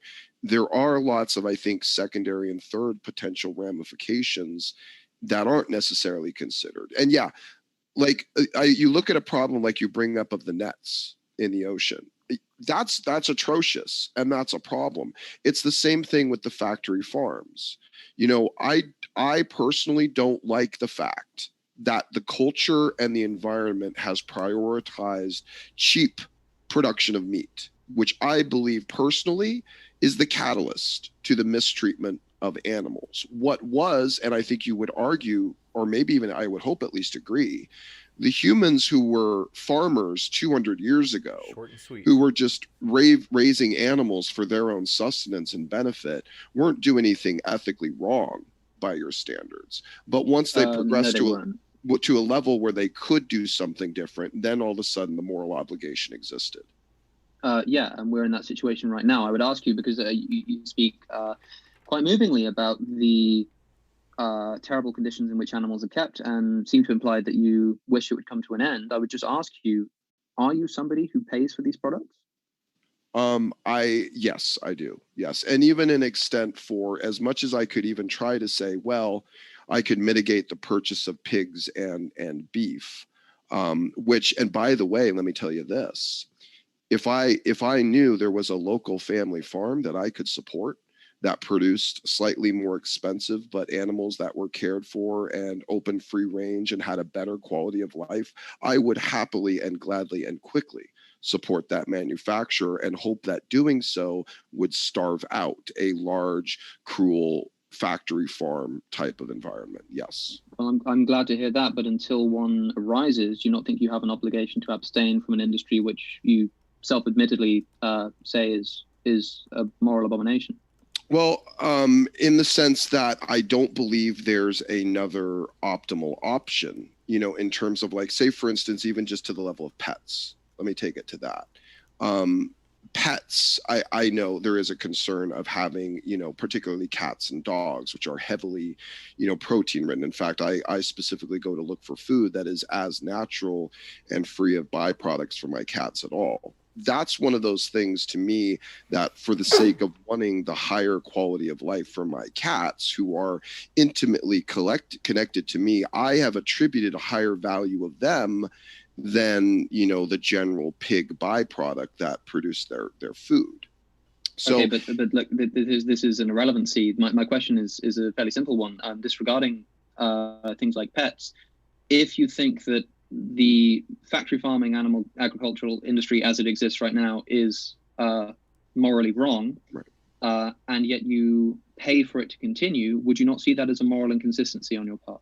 No, because I don't see that the contrary solution of the position right now is necessarily objectively morally virtuous. I think it has arguments that it presents to. Okay, so hold on, sorry. You're saying simultaneously that by funding animal agriculture, we're doing something wrong, but somehow it's not the case that by not funding that industry, we're doing something well, what wrong. I'm saying is that we're assuming that whatever we did that wasn't animal agriculture on that land wouldn't be worse. We're making a massive assumption. And I mean, even if you look at it through this lens, just real quickly, because this is kind of how I'm looking at it too. Just because we don't see or cause the animal suffering doesn't mean it's there. It's not there. So if you have a piece of wild land that's not touched by humans, there's still animals suffering there. I mean, yeah, and you have the choice when you go into a supermarket to either pay for a product which necessitated that kind of animal suffering to grow a lot of crops to then feed an animal which then suffered, which was then killed for you to eat, or you have the option to buy the crops directly. And it should be blindingly obvious that the latter option is the ethical, obligatory thing to do. We do have to jump into the Q&A pretty quick here because we have a lot of questions. So if you guys are ready for it, I'll concede it. I'm a moral monster. It's okay. Yeah. No, I not to be flippant at it or something. And I hope you understand, Alex, I have a strong appreciation for where your positioning is coming from and the amount of knowledge that you have on it. I do just wonder in a level of, and this partially probably does have to do with my personal Smokey, this has to be extremely concise because we have real quick. Ton of questions. So like 20 seconds. Okay. I just wonder about certain secondary and third dynamics that aren't necessarily always crunched in terms of these arguments. But I know with that, I'll yield. That's fine. At the end of the day, we either pay for animals to be tortured or we don't. And when history looks back upon you, as Peter Singer says in Animal Liberation, you'll either be counted among the oppressors or the liberators. And it's time for us all to make that choice. Looking forward to Q&A. Cool. Thank you very much, gentlemen. And as I mentioned, folks, our guests are linked in the description, so you can hear plenty more or read plenty more where that comes from. And so thanks so much for your super sticker, Jeremy Martin. Appreciate the support. Cider and Port says, my after show, which is linked in the description, says both debaters are more than welcome to attend, although they said they don't know if Smokey will, and they said Alex and Smokey would be thrilled if you both came by to visit us, open room, etc. And so we will link any after shows no matter what side of the position you were on, folks. So we're happy to do that, though we prefer you get those links to us prior to the debate, as Cider and Port did, and we appreciate that. Logical, plausible, probable. I might stop in, Rib. Says for Cosmic Skeptic, if an EMP takes out modern society or logistics, will you still be a vegan or will you starve yourself to death? It's difficult to even begin addressing the fallacious nature of that question. If I'm in a position whereby I can abstain from harming animals, then I will do so. That's the answer to your question. If I'm living in a situation of necessity whereby the only way to stay alive and be healthy is to cause some harm to an animal, I'll cause the least possible harm that I can to that animal in order to continue surviving. The vegan definition, I'll remind you, is a minimization, not an elimination, but a minimization of animal suffering to the highest extent practicable, which means that, yes, I would still be a vegan in any situation, including a situation in which the only option I had to stay alive was to kill a pig. I'd kill that pig and still be a vegan because I'd still be minimizing suffering to the highest extent that I can. Gotcha. Thanks so much. ASMR Drums says, Cosmic Skeptic, do you have any pets that you feed animal products to? Is it immoral to do so? It's an interesting question that gets raised a lot. We do have a cat in the house, although I'm not in charge of feeding that cat, although I'm sure that that our cat is fed animal products. Of course, the vegan argument relies on the fact that we're not obligate carnivores. A lot of people say that we need to eat meat. The vegan response to that is to say, no, we don't. We can be perfectly healthy on a plant-based diet, which is absolutely true. The corollary of that, however, is that if we were obligate carnivores, then we would be morally justified in eating animal products. And since cats are obligate carnivores, I think that they are justified in eating these products. And potentially the procurement of these products in the form of pet food might be better than allowing them to go and hunt in the wild. We'd still have a problem with the fact that the conditions in which these animals are being used to be turned into pet food are fairly horrific, but it would be a bit of a mockery for us to try and affect change in that area whilst we're still torturing animals for consumption ourselves. In other words, in order to ethicize the production of cat food, I think we first have to ethicize the production of our own food. We may find that the suffering present in something like cat food is actually contingent. It's not necessary. We could get rid of it somehow, but we're not going to be able to even open up that discussion before we agree that that harming animals for our own food is wrong. Gotcha. And thank you. Isaiah 4222 says Flat Earth 101 website or Down in the Rabbit Hole on YouTube. Appreciate that plug. Sunflower, thanks for your super chat, said, for Cosmic Skeptic, beyond the vegan diet, how do you determine how much farther one should go in terms of lifestyle compromises that reduce animal harm or death? Well, I mean, I think that as long as you're consciously, to the same extent that you would go about trying not to harm other human beings, like if you are conscious of a situation that you're in which you can prevent yourself from being responsible for animal suffering, I think you should take it. Of course, you're going to step on insects when you exit the house. You're going to potentially hit something with your car when you drive down the road. But bear in mind, as long as we're being consistent here, we haven't got a problem. My problem is with people's ethical inconsistency. For example, we accept the fact that if we allow people to drive on roads, human beings are going to die. Car crashes are so common that they don't even make the news. Now, it would be the case that if we banned everyone from driving, less human beings would die. But we recognize that it's worth it in some respect. That's kind of the debate that's being had in terms of what speed limit should be allowed or whatever. But basically, if we say something like, well, how far are you going to take this? Because, should you never drive a car because you might hit an animal?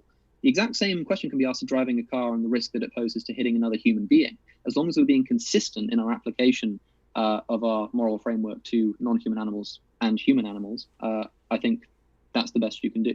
Gotcha, thanks. And Cider and Port says, having debated Smokey 3 times, I never thought I'd say this. I'm not only more rooting for Smokey, but I also think he's doing a good job. Once again, both debaters, welcome to my after show. Well, glad that you're warming up to Smokey. Kent Hoven's CPA, though, doubted his real CPA, but says, Smokey, are you still opposed to Red Wings? I don't know what that is. Is that an inside joke? Next, thanks for your question. Isaiah 40:22 says, Jesus is a motionless flat earther and the Bible's a flat earth book. Gotcha. Well, thank you for that. It's out of nowhere. Daver, thanks for your question. Said, Cosmic, would you eat the same food the cattle are fed? Well, no, not the exact same food, but the point is about land use and the kind of that we could be using it for all kinds of crop production. No, I wouldn't have the same diet as a cow, but that's not what was in question. Gotcha. Thank you for that. And Alex Gordon, sorry guys, I have to read these. They make me. Question for both debaters: isn't James the handsomest boy in the entire school? Okay, what is that? Jin, thank you for your question.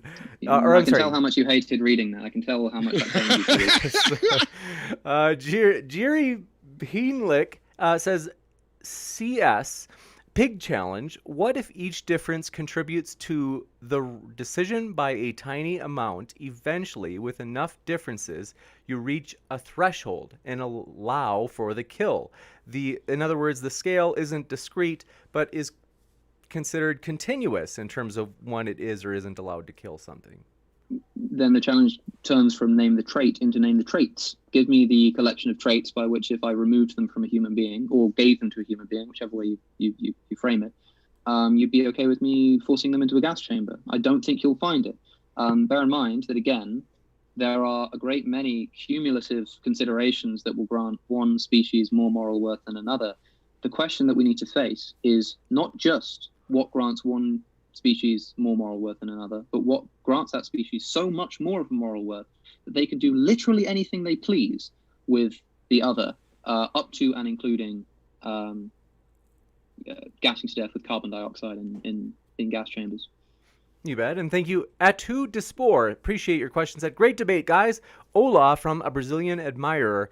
Thank you. They said from Atu Despor channel. Appreciate your support. And then Daver says, how does a slaughterhouse profit on the very act of torturing animals? Sorry, could you repeat that? They asked, how does a slaughterhouse profit on the very act of torturing animals? I'm not sure I understand the kind of point of the question.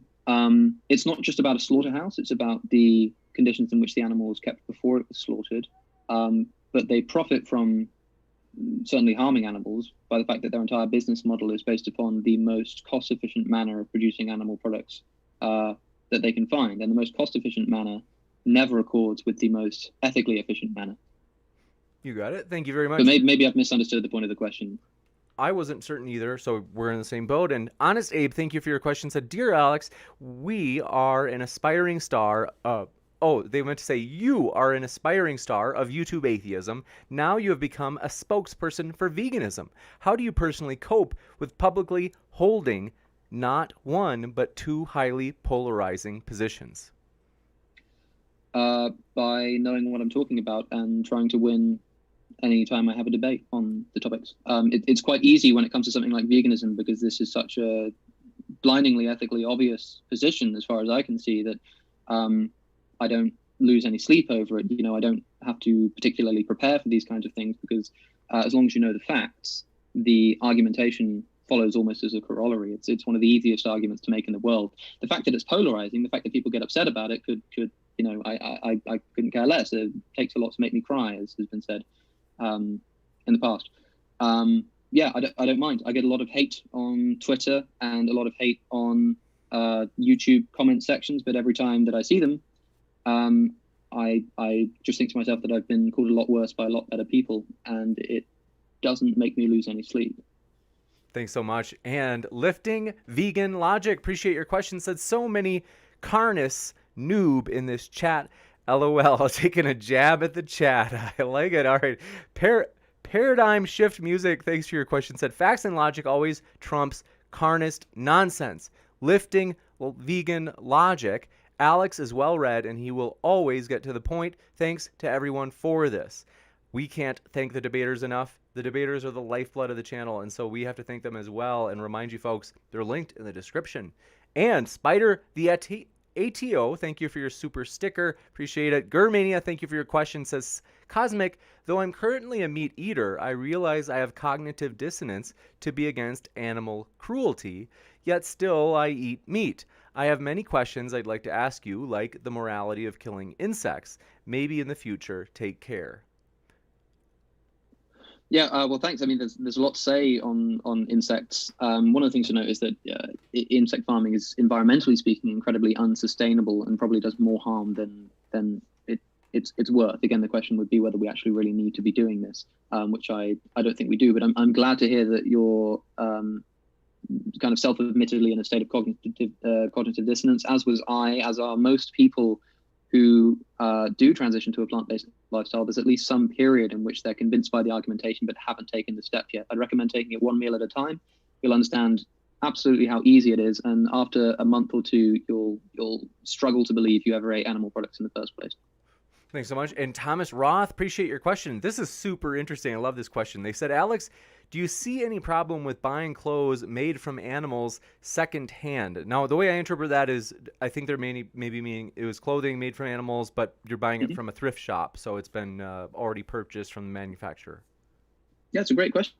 I don't think it's strictly unethical to do so, in the sense that it's certainly not as bad as paying for a pig to be forced into a gas chamber. The one reason why I would refrain from doing, well, there are two reasons why I would refrain, but only one moral reason. There's an aesthetic reason, which is that I just don't want to wear these products. I find it fairly disgusting, in the same way that I wouldn't want to wear the skin of a human who I knew had been tortured and killed for the sake of my convenience. I mean, look, if people aren't convinced that, being able to be healthy on a plant-based diet is enough of a reason not to exploit animals for them, I think that it should be blindingly obvious that we don't have the right to torture an animal for the sake of some clothing.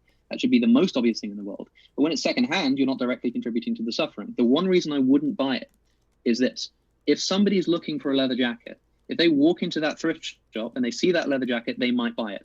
If I buy that jacket, then they won't see that jacket and they might go and buy another one. They're going to go and buy one new, right? So for any person who's looking to buy a leather jacket or looking to buy some suede shoes or something, if I take that particular option away from them, they can't buy that secondhand product anymore. They're more likely to go and buy new. So I'd rather they bought that secondhand product and I go and buy a denim jacket than I buy the secondhand leather jacket and they go and buy a new leather jacket as well, because that's two jackets instead of one. For that reason, I still wouldn't buy the product, but I don't think it's an ethical atrocity and similar proportions to buying it directly. You got it. Thanks so much. And friendly, well, I should say maybe for the first time, if you hadn't seen in the chat, folks, I want to say we appreciate all of your questions. Thank you. I do want to mention that just because we want to get the debaters out of here in a timely manner, we want to ask, I promise we'll invite them back.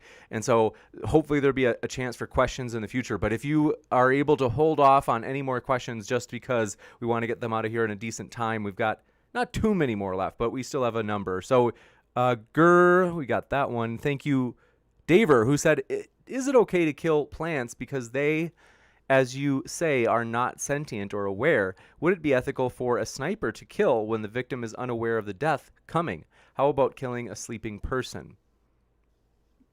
No, because, of course, they're failing to take into consideration firstly, the life that will be restricted from that person living from the point onwards from them being killed. And there's some ethical debate about whether death is bad for the person who dies. I'm of the opinion that it's not intrinsically bad. I think that if somebody were to kind of shoot me in the back of the head and I didn't feel any pain and I died immediately, that wouldn't be bad for me because there'd be no me for it to be bad for. But it would certainly be bad, at least I hope it would be bad for my friends and family. And that alone should be enough of a consideration to prevent somebody from doing so. Whereas if a plant is sentient and neither is any of that plant's friends, then I don't think there's anything to cry about when it gets uprooted. You got it. Thank you very much. Jerry Penlick, thank you, said, not eating meat causes me mental suffering. I want the chicken. Should we not first eliminate human suffering before eliminating animal suffering? I think that question is being asked in a frivolous manner. I don't think that anybody's actually suffering from the fact that they crave some chicken. If you are, then I'm not sure I can help you. If you're somebody who genuinely can't live without cheese, can't live without bacon, can't live without chicken, then I think that frankly you need to grow up. You can. It's incredibly easy to live without cheese. The method is as follows. Step 1, stop eating it. That's it. That's all you have to do. It may kind of suck, but I promise you that it sucks more to be forced into a gas chamber. And if you think that the fact that you crave some chicken and aren't able to get it and can satiate your hunger with a vegan alternative that may not taste quite as good, but still tastes pretty good, if you think that that suffering is in any way morally comparable to the suffering that animals go through on factory farms, then you either know nothing about factory farming or know nothing about ethics. Thank you very much. And Troids117 said, Cosmic, do you consume spices, alcohol, weed, etc.? Then you kill animals for favor, pleasure, through crop death and transportation death. Firstly, there are a multitude of websites that are popping up, such as barnivore.com, which will tell you whether or not your alcohol is vegan friendly. And you can bet that I'm on it every single time I'm in the supermarket deciding to buy a bottle of red. Of course, animals are killed in transportation, but they're also killed in transportation for anything. So that's got nothing to do with kind of the consumption of alcohol or cannabis. That's just a problem inherent to, cars on the road, which we already talked about earlier. We apply consistently a moral principle, or at least I do, with humans and non-human animals when it comes to the benefit of being able to travel. So if you're talking about animal death in traveling and delivery services, then that's already been addressed.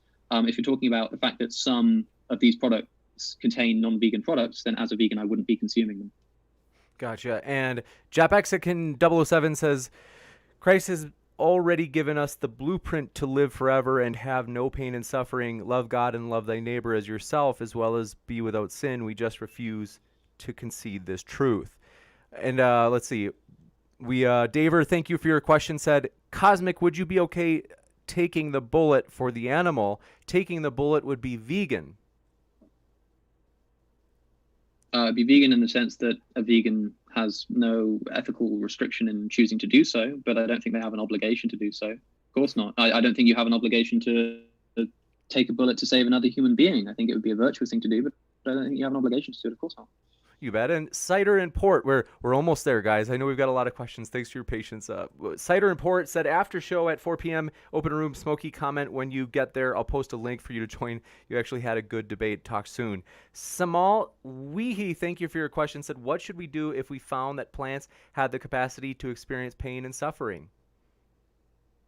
Continue to eat them directly instead of growing even more, to kill even more, to then feed to livestock, to then kill the livestock, to then eat the livestock. Yes, it is a shame that suffering is endemic to life, but the best we can do is try to minimize it. And the way to minimize it, if plants can feel pain, is to eat as little or as few plants as possible. And the way to do that is to adopt a plant-based lifestyle. Thanks so much. Honest Abe says, there is no rational argument against veganism, but I accept being immoral in this instance because I still love my meats and dairy products. So what do you, out of curiosity, Cosmic, just because I do actually once in a while, a regular debater here once told me, he said, I think that vegans are right. They have the most sound arguments, but I'm just a bad person. And he seems to be, I'm not sure if I think he's being sincere. What do you say to a person like that? That they agree with me. My ethical position here is that it's immoral to unnecessarily harm animals, and they're agreeing that that's the case. It's a separate question, the question of kind of psychological motivation of what to do. I mean, it's exactly the same reaction I'd have on any other ethical issue that possibly exists. Choose any ethical issue you like, be it murder or rape or domestic abuse. Like if someone said, listen, I agree with you, I hear your argumentation, I know that domestic abuse is wrong, but man, don't I just love the feeling when I knock my wife in the face. What can you say to someone like that, except I'm glad that at least you recognize that what you're doing is wrong. Now it's time to grow up and actually change your actions accordingly. Like it's a very kind of it's almost seen as this kind of virtuous thing that I see a lot of people doing. I see the Sam Harrises and the Richard Dawkins doing it too, where they say, I recognize that veganism's right, but I'm not myself a vegan, but I recognize that's a moral flaw within myself. And everyone goes, wow, that's so humble. That's so good of them to recognize and be honest about their moral shortcomings. It's like, what would be a lot better if they gave up their addiction to the taste of bacon and cheese for the sake of not just the animal cruelty, but also the environmental problem, antibiotic resistance, pandemic prevention, and one of the best things you could do for your health as a little cherry on top. If you are still saying something to the effect of, I understand that all of these considerations, and we haven't even delved in to the issues of pandemic prevention and antibiotic resistance, which, by the way, will ruin us, medically speaking, and one of the biggest contributors to them is animal agriculture. If your response is something like, yeah, I get it, but man, don't I just love some bacon, then don't try and call yourself an ethicist. Can I respond to that real quick too, James? It's super short and pithy. Okay, yeah. I see it. If you're being kind of consistent on that point in that framework, then you kind of have to say, let's get rid of all alcohol and tobacco, because the only reason those things exist is for the sake of personal pleasure, and those cause animal suffering by the cultivation of them, even base level. So I just wanted to throw that out there. Next up, thank you for your question. This one comes in from Isaac Strangborn. Said, question for Smokey: if we found an alien race on Mars, which were more like non-human animals here on Earth, would we be morally okay to farm them? The pure nature of it being extraterrestrial will push it to a level of societal value beyond that type of consideration. You got it. Brenton Langle, thanks for your question. This is the last of 3 that we have remaining. Said, fellow vegan, by the way, says, people don't realize how evil the food industry is. The will to profit causes more cruelty than there otherwise would be to humans and other animals. Next, thanks, Nick, for your question. Said, is it morally acceptable to eat roadkill? For the same reason that I wouldn't be in favor of purchasing secondhand animal products, I wouldn't like to do so. Firstly, I think it's a bit disgusting. But secondly, bear in mind that if there is roadkill on the side of the road, if I go and eat that roadkill, then I'm preventing wild animals from going and scavenging on that meat, who will potentially then go and starve, which means that more animal suffering will actually be caused by it. I'd rather leave it there for the wild animals. You could say that kind of level 1 veganism, as I've framed this before, level 1 veganism is to say you can't eat roadkill, it's an animal product. Level 2 veganism might be to say something like, look, I recognize it's about animal suffering, not just about animal products, so it's okay to eat the roadkill. Level 3 is to say, well, if it's about animal suffering, then you should care about the wild animals who could be scavenging on its body. Level 4 veganism might be something like carrying around some meat alternatives with you, so that if you find some roadkill, you take the roadkill, you leave some meat alternatives to the wild animals, and therefore everyone's satiated. Maybe level 6 veganism would be opening up a restaurant on the side of a busy road and just kind of waiting to find out what the special of the day would be. It kind of goes on forever. But for those various reasons, I would still abstain from eating, not because of the direct effect of eating that product, but because of the contingencies that surround it. You got it. Thanks so much. And final question. Reminder, our guests are linked in the description, folks. So check those links out. And Ralph Ellis, thank you for your question, said, Alex, the study you cite has vast erratum and does not consider such factors as ranching on non-arable land, its associated diet. I'm not sure which of the studies that they're referencing there. I'd recommend reading the studies in their entireties rather than commentaries from kind of hostile organizations, because I'd imagine someone who's actually read the study wouldn't say something like that. I can promise you that the studies are very well formulated, very aware of various kind of counterexamples that could be put forward, and very cogently put, certainly more so than, I'm afraid to say, the question we just received.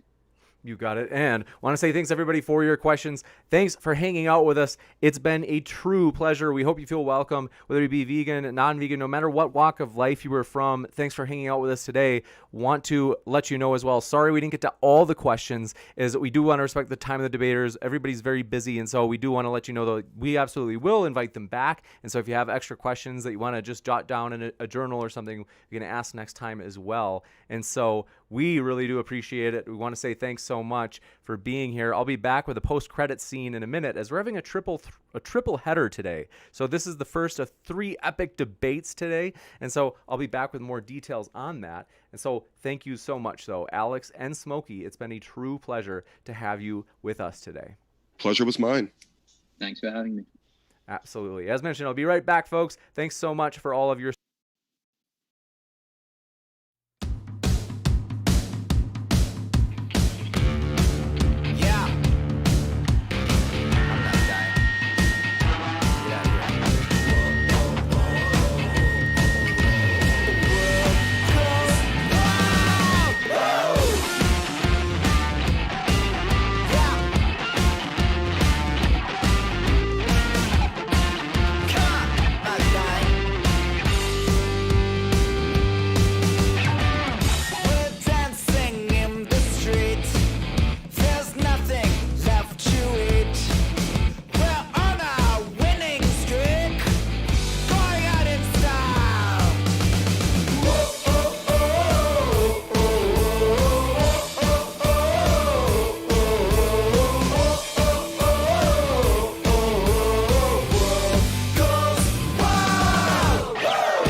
Ladies and gentlemen, what a thrill. Honestly, we just appreciate those guys so much. The debaters, they're the lifeblood of the channel, you guys. I mean, they're what make this fun, and we want to say thanks so much to Cosmic and Smokey. They're gone now. They've left the Zoom call, but we do appreciate them, and so they're linked in the description, as I had mentioned, folks. And I also want to mention, you guys, oh boy, we have a huge triple header today. So do want to show you, if you're looking at the screen right now, you're seeing at the very bottom, you could say the bottom right of the screen, that debate poster. That is for our next debate today. That is actually going to be with Tyler and Victoria. So that's going to be a blast, you guys. So we really do hope you make that one. That is going to be on a very controversial political issue. And so we do hope that you make that one, as it's going to be only in, let's see, we're going on to my time, and it's so it'd be another 3 hours or so. That debate will be live right here on Modern Day Debate. So hey, if you want reminders of future debates, hit that subscribe button, as we have a lot. And not just today, we have a lot of other ones coming up this month. I think I had mentioned it at the very start. We are really excited, as Matt Dillahunty and Dr. Josh will be tag teaming against real life father-son duo Stuart and Cliff Nettle, and that'll be on biblical slavery. So a controversial topic as well. And so if you're sick in the head like us and you like juicy, controversial debates, hey, I would highly consider you to hit that, or I highly encourage you, go down to that subscribe button, click it, and then click the little bell button right next to it, and you can click so that it's ringing. Basically, that means that you will get notifications for future debates. And so Good to see you guys in the chat, though. Always fun to hang out. I do really enjoy this, you guys, of seeing Jordan V, Brian Stevens, many others. There's like a ton of people here, and we do appreciate you guys just hanging out with us. Tuss Beatbox, thanks so much as well for your kind words too. And so, yeah, you guys, we're pumped. As we also have tonight, though, it's going to be a flat Earth debate at 9 p.m. Eastern. Everybody loves a good old flat Earth debate, especially after yesterday's moon landing debate. That was an interesting one as well. But speaking of being out there, you guys, we said we'd host anything, right? And so we are excited as we are going to be hosting another controversial, fun one. This is going to be coming up this month, you guys. In fact, this is actually next weekend. You're seeing at the bottom of your screen, that's Dr. Jeffrey Meldrum. He is going to be on debating against Maddie, and she is a PhD student, and she is a clever, smart one and science enthusiast, as she has the YouTube channel Science Side Up. They will be debating whether or not Bigfoot exists. Dr. Jeffrey Meldrum, who you're seeing in the picture there, holding the cast of a footprint, he's going to be arguing on behalf of Bigfoot. So he is actually, no joke, if anybody is qualified or well positioned to debate this issue, have to tell you folks, it's Dr. Jeffrey Meldrum. He is an expert on bipedal locomotion. In other words, when animals walk upright, the ways in which they do it, like the movement of their ankles, for example. And so that actually does make him a very qualified person to, for example, speak on these footprint casts, such as the one that he's holding there. And also, Jamie Russell, thanks so much for your support. Just pinned it to the top of the chat, said like and subscribe. And we do appreciate that support, you guys. We are pumped about the future. We plan on being basically doing some big stuff this year. So let me tell you as well, you guys, we have an in-person debate coming up in about 2 weeks. That will be in Georgia, the great state down there in the southeast. And that's going to have Samuel Nassan and Tom Jump on whether or not the problem of evil disproves God. And so that should be a juicy one, as technically Tom would be the affirmative in that case, saying that it does disprove God. The way they've worded it, they purposely worked together to word it so that Tom would be taking the affirmative, or you could say that the burden would be on him in terms of arguing that, yes, it is the case.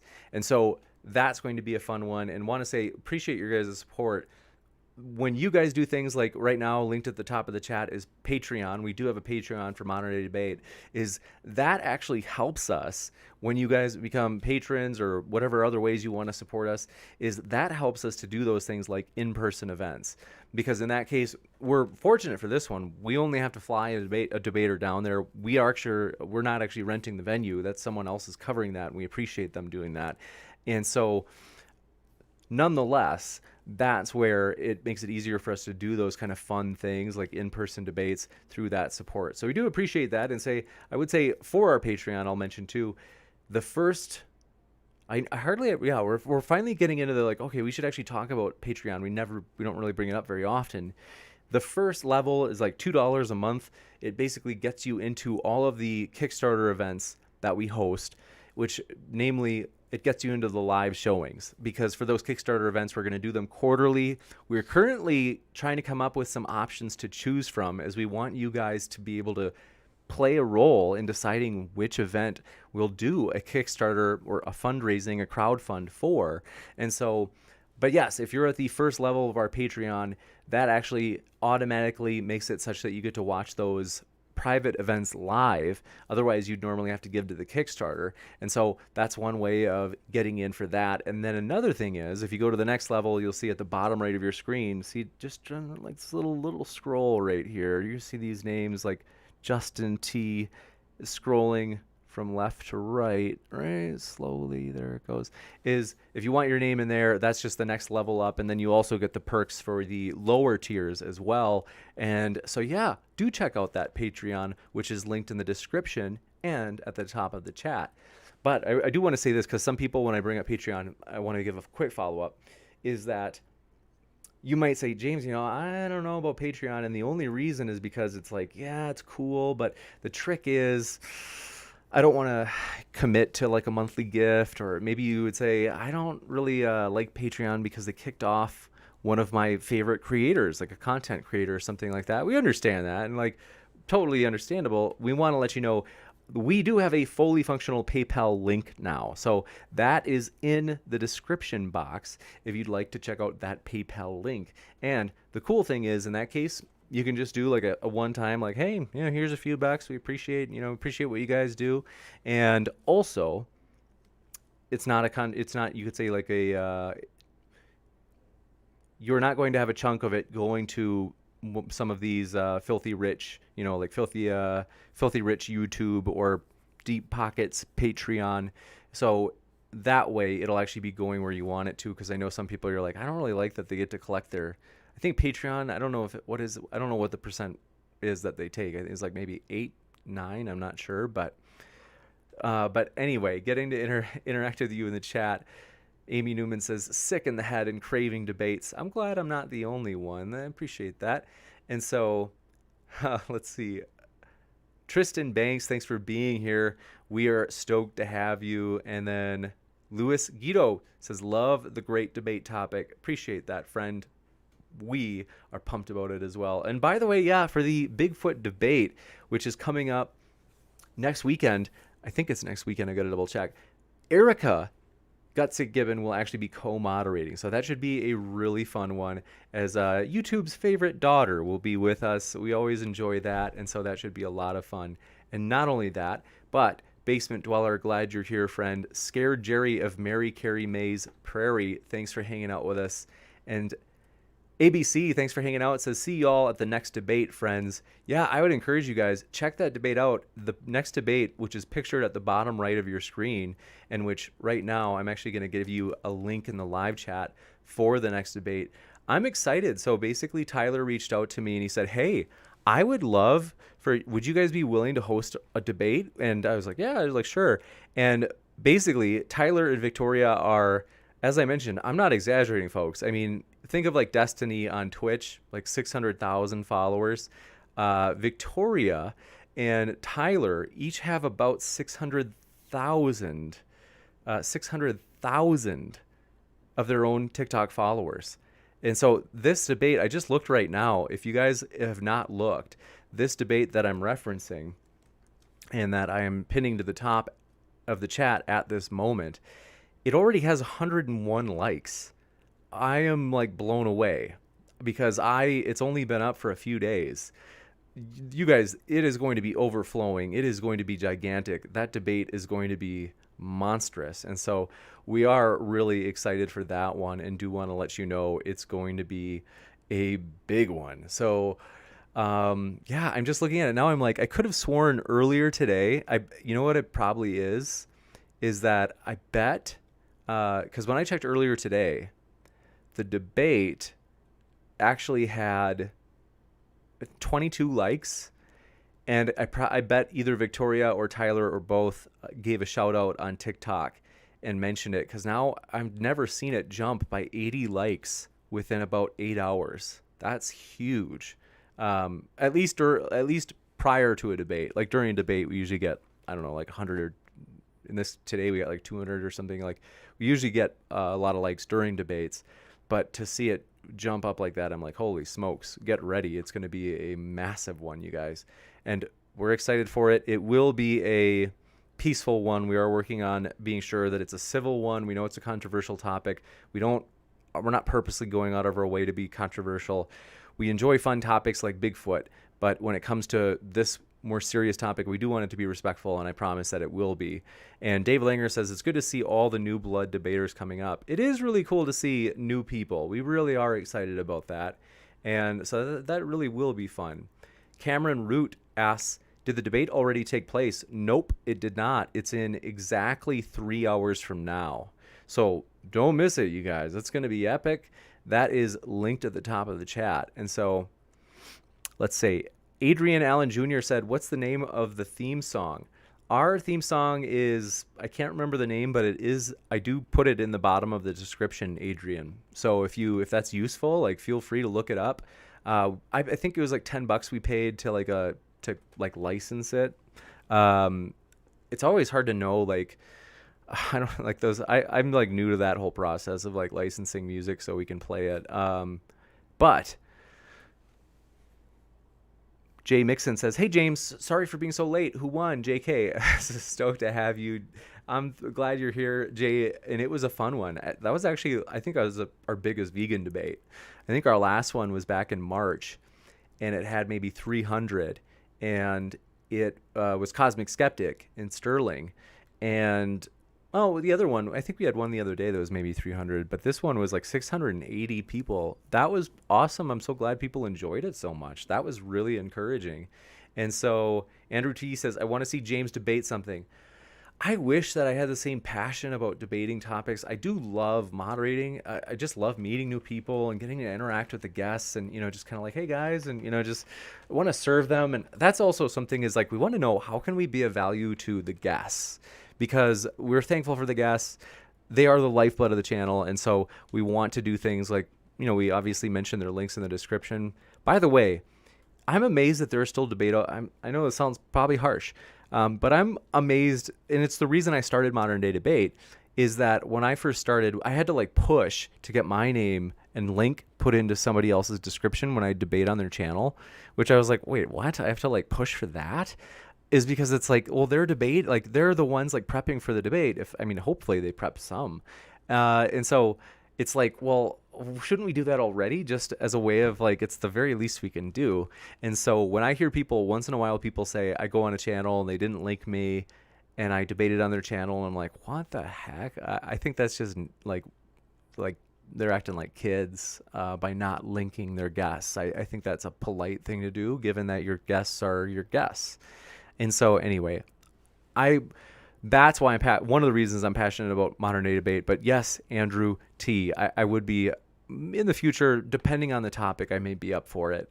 I can promise you I wouldn't be quite as, let's see, I'd probably be a bit more direct if I were debating.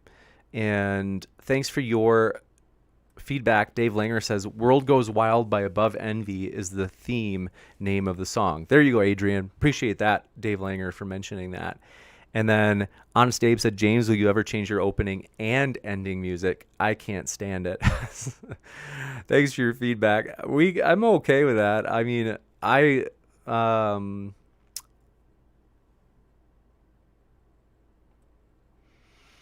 was listening to our old song we used to use, and maybe we'll put that up. I loved that song. It was like kind of like the boom, boom, boom, boom, boom, boom, boom, boom. Does anybody remember that? I don't know if you guys have been here that long. It's been like maybe a year that we switched.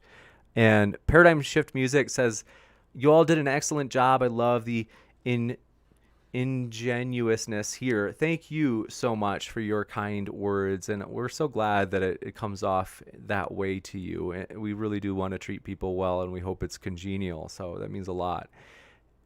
Brian Stevens says, James of Modern Day Debate won every debate topic and retired.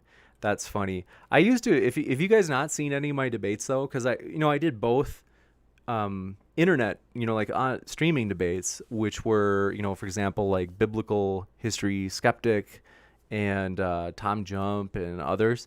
And then I've also debated with like, and it was, I think, on a number of topics. So like ethics, and I've also debated on in person though. There's a debate on the channel that if you guys want, I can grab it for you from, it's from 7 years almost. It's 7 years old when I was debating in person at a university in Minnesota. And it was a big one. We had I think it was like 900 people that were watching live that were there that day. And it was just an awesome, awesome debate. Let me see if I'll try to pull it up if I can find it for you guys, just in case you get a kick out of it. Because I do like that it was like so well recorded and stuff. I was like, that is really cool. It's something that I'll remember and I appreciate. And so this is back in back in March of 2014, you guys. So this is like super old. And it was like we launched it about a year ago.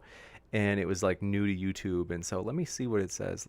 So it says Throwback Thursday debate. So maybe let's see. It says first time on YouTube. And the original date was the 2014. Like, holy moly, time flies, huh?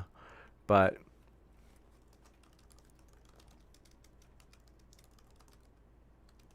I think it was at Minnesota State. I'm going to pin it to the top of the chat. But yeah, so I definitely love debating. I think it's so fun. Randolph Richardson, good to see you. Thanks for saying hi. And Brooke Chavis says, I've never seen you debate. Well, now you can if you click on that link that I just pinned to the top of the chat. If you get a kick out of old debates like that. I think my hair was like weird too. Did I look weird? I look kind of, yeah, I look kind of weird. But that's all right. It's a little embarrassing, but it's all right. But yeah, so yeah, we do appreciate you. Want to let you know, no matter what walk of life you're from, if you're a vegan, if you are do they call them carnivore? I'm not sure. Non-vegan. If you are Christian, atheist, agnostic, anti-theist, we hope you feel welcome. Really, no matter what walk of life you're from, we really do hope you feel welcome. One thing is that I really want people to know that it's like, it's true. You know, people have got their positions and stuff, but we really want people to like realize that hopefully, I think as a person progresses in getting used to debate and debate contexts and things like it, you get to the point where you're kind of like, yeah, we disagree, but like after the, you know, like the debate's done, like, you know, we can go get a beer and talk about new movies that are coming out or whatever it is you like to talk about. And, you know, you can just be friends. That is my hope, is that people are kind of like, hey, I like that. You know, like you can be friends, you can enjoy each other no matter what worldview you are. And I would say too, there are things we agree on already, even if we're atheist, Christian, agnostic, you name it. Here's some of the things I think we already agree on. Is that, for example, we all want fair debates. Like, nobody wants it to where it's like, oh, I want the moderators to like kind of pin down the other side. Once in a while I do see that. It's like 1 in 1,000 people here. But I'm like, that's like not our style. Like it's up to the other debater to pin down the debater on something that they say that might be wrong or whatever. And so we all want it to be fair. The idea here is it's an equal playing field, equal time, equal things like that. And so that's something we all do value, and we'd all agree and we say, yep, that's something I'm for. Like that's a shared value, fairness. 2 is we want free speech. Like it's like we want people to have a conversation and be able to, whether it be that they're sharing or promoting skepticism or whatever it is, atheism, whatever you want to call it, depending on how you define atheism. Like I don't really care to debate on the like how you define it, but regardless of what you define it as, a person who wants to speak on behalf of that position, whatever you want to say, or if they want to speak on behalf of the Christian position or the Muslim position or Hindu position, we want to say, hey, like we believe in free speech, and we think that even if these topics are controversial, and in real life it's true, think about it, in real life, if you bring those topics up, a lot of people will be like a little bit maybe kind of like, what are you trying to do here? Is that these are valuable topics. This is important that we actually get to have these conversations.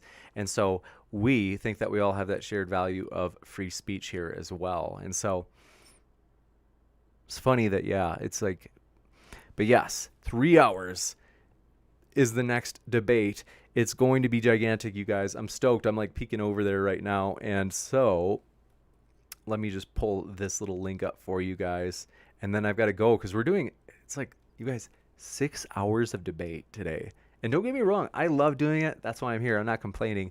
It's more that I'm just saying I won't be able to do a super long post-credit scene because I'm going to take care of other stuff that I wanted to handle today as well. I got my laundry done. That's encouraging.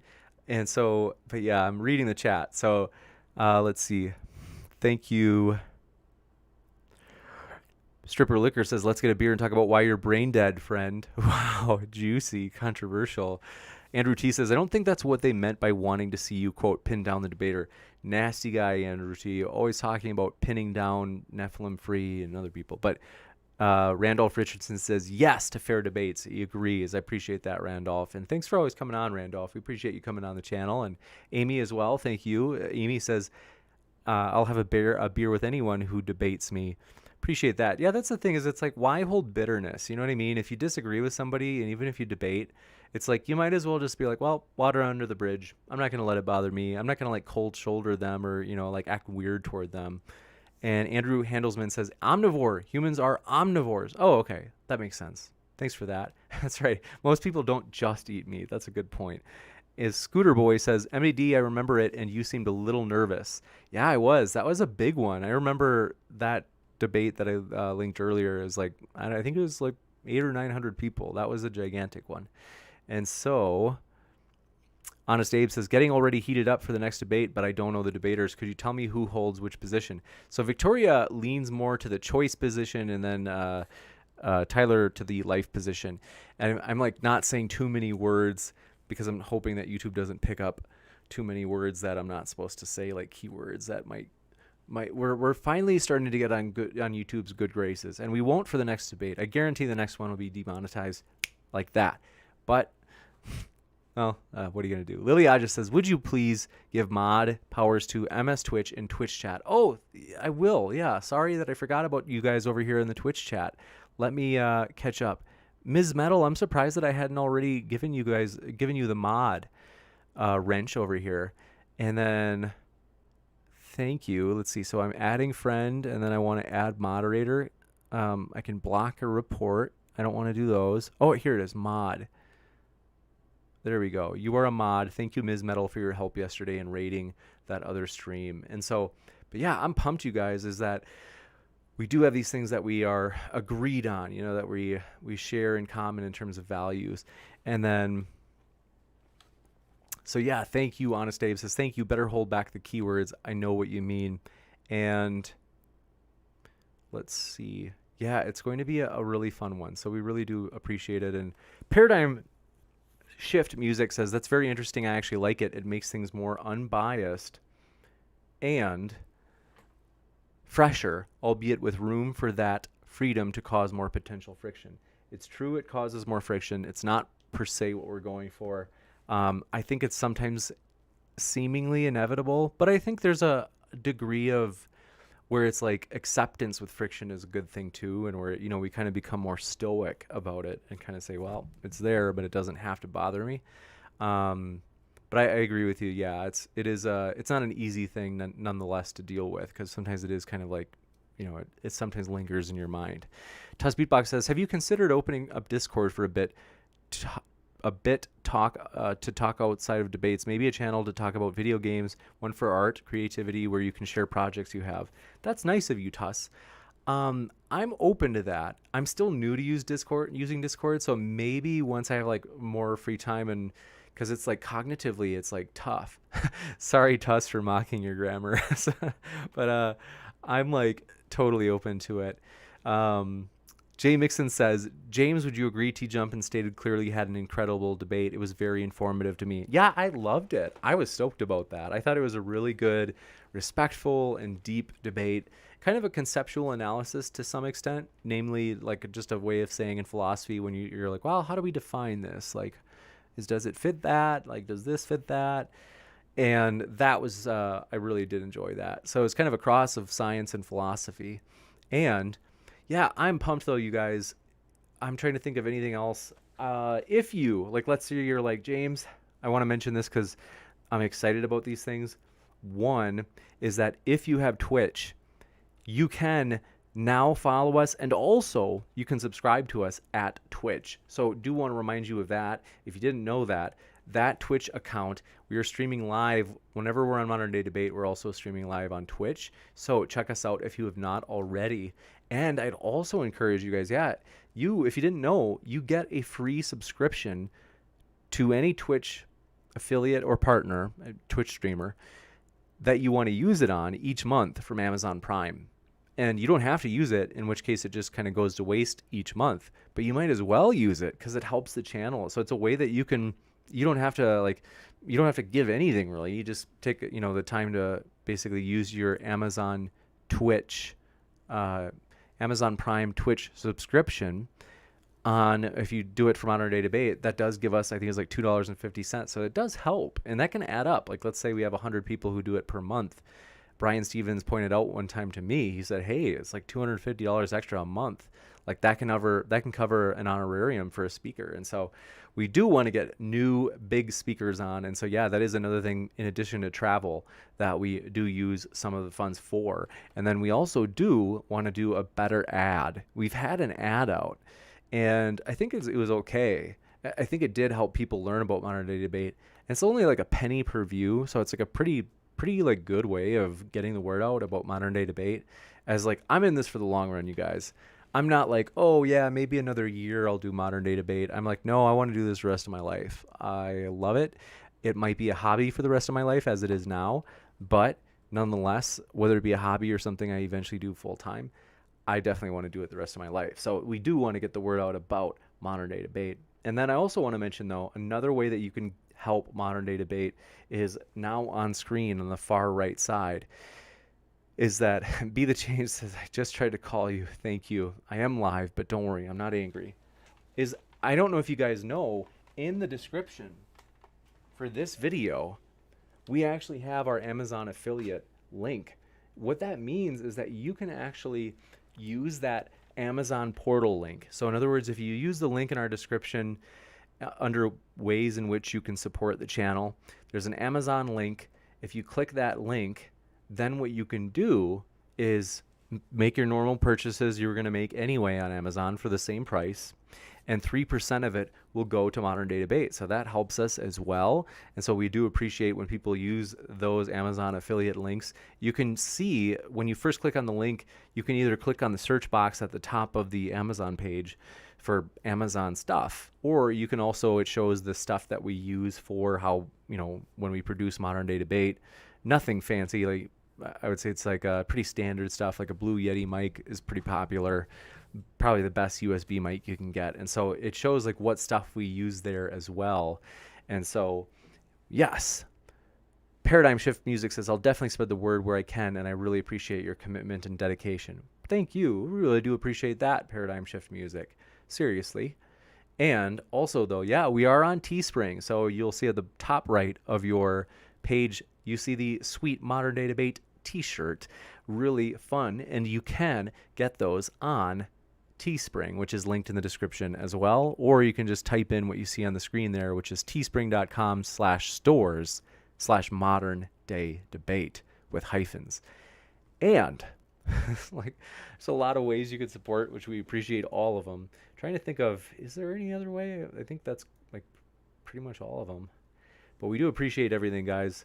We are excited about the future. We're excited about 2021 and what we're going to be able to do, which we do want to do some big things. We want to take some big risks with putting on some epic events. And so this summer, that's definitely what we're planning on. And so, yeah, thank you guys for hanging out here. And we hope to see you at the next one, which is in about 3 hours. And want to let you know, if you ever have something, if there's a way we can make your day easier, let me know. I'm at moderndaydebate@gmail.com. We appreciate you guys. Seriously, it means a lot. And so feel free to shoot me an email. Let me know if there is something I can do to make your day easier. I do appreciate you guys so much. You have no idea how much I enjoy doing this. It really does just get me in a great mood. And so I just want to let you know, I appreciate you guys. Thanks just for hanging out here. Even if you don't feel it, trust me that you don't have to do Patreon or PayPal or Amazon portal link or whatever. You don't have to do any of that. We just hope you know that we appreciate you hanging out here. And just being here, the more the merrier, the more fun it is, and it makes it fun for me. And so I appreciate that. Personally, I have to say that to everybody in the chat. Like Karem and Jay and Jamie Russell and Augurer and Albert and Andrew T and TomTom34B. We appreciate you guys so much. Seriously, I hope you have felt that appreciation, as we're glad you're here. Karem Okie says, when will the debate start? Well, this debate, the veganism debate, is already wrapped up, my friend. And so that one is already done, but we do have another one on a controversial political issue coming up in just a few hours. So that should be a big one. Don't miss that. And let's see here. But yeah, thanks, guys. Colin Lorenz says, cheers, James. Cheers, folks. Thank you, Colin. We appreciate that. Tuss says, always amazing hanging out with you, James. See you later tonight. Thanks so much, Tuss. Appreciate that. And Brooke Chavez says, thanks for all you do, James. I appreciate that, Brooke. Thanks so much for your kind words. I really do appreciate it. And so, you guys, it's always fun. Thanks, Tuss Beatbox, for linking our sweet Teespring. That is at the top of the chat now. And then I will let's see. There's like so many windows open right now. I'm trying to click out of that one. not working for me, not cooperating. But I'm going to pull up, no, that's the wrong one again. Very embarrassing. I'm going to pull up the link to the next one as we were excited for that one. That will be, as I had mentioned, coming up in just a bit. So that'll be in 3 hours. You won't regret it, folks. I think it's going to be something different, that's for sure. Link to our next debate in 3 hours. And it's actually less than 3 hours. No, I made a heart symbol. So that's how you guys make heart symbols. So less than 3. Oh, it just does it over in less than 3 hours. Now I know how to make the heart symbol. I'm so glad I stumbled on that. Next debate in less than 3 hours. But yeah, thanks for your support, Brooke. And thanks, Jamie, who says, I hope James gets to do this full time. Thanks so much. I appreciate that. That means a lot. And hey, maybe someday, I don't know, it's possible.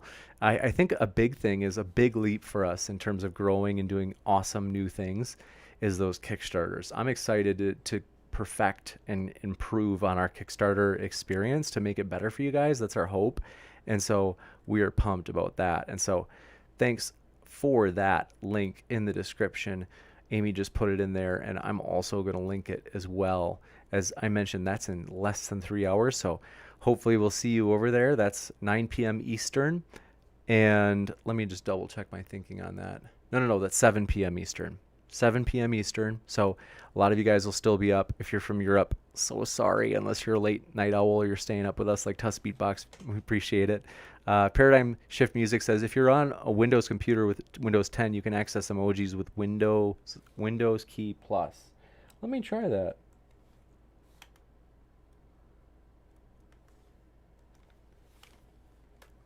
I did not know this. This is like seriously brand new to me. Windows key plus. Oh, that didn't work for me, but maybe I did it wrong. I'm instead seeing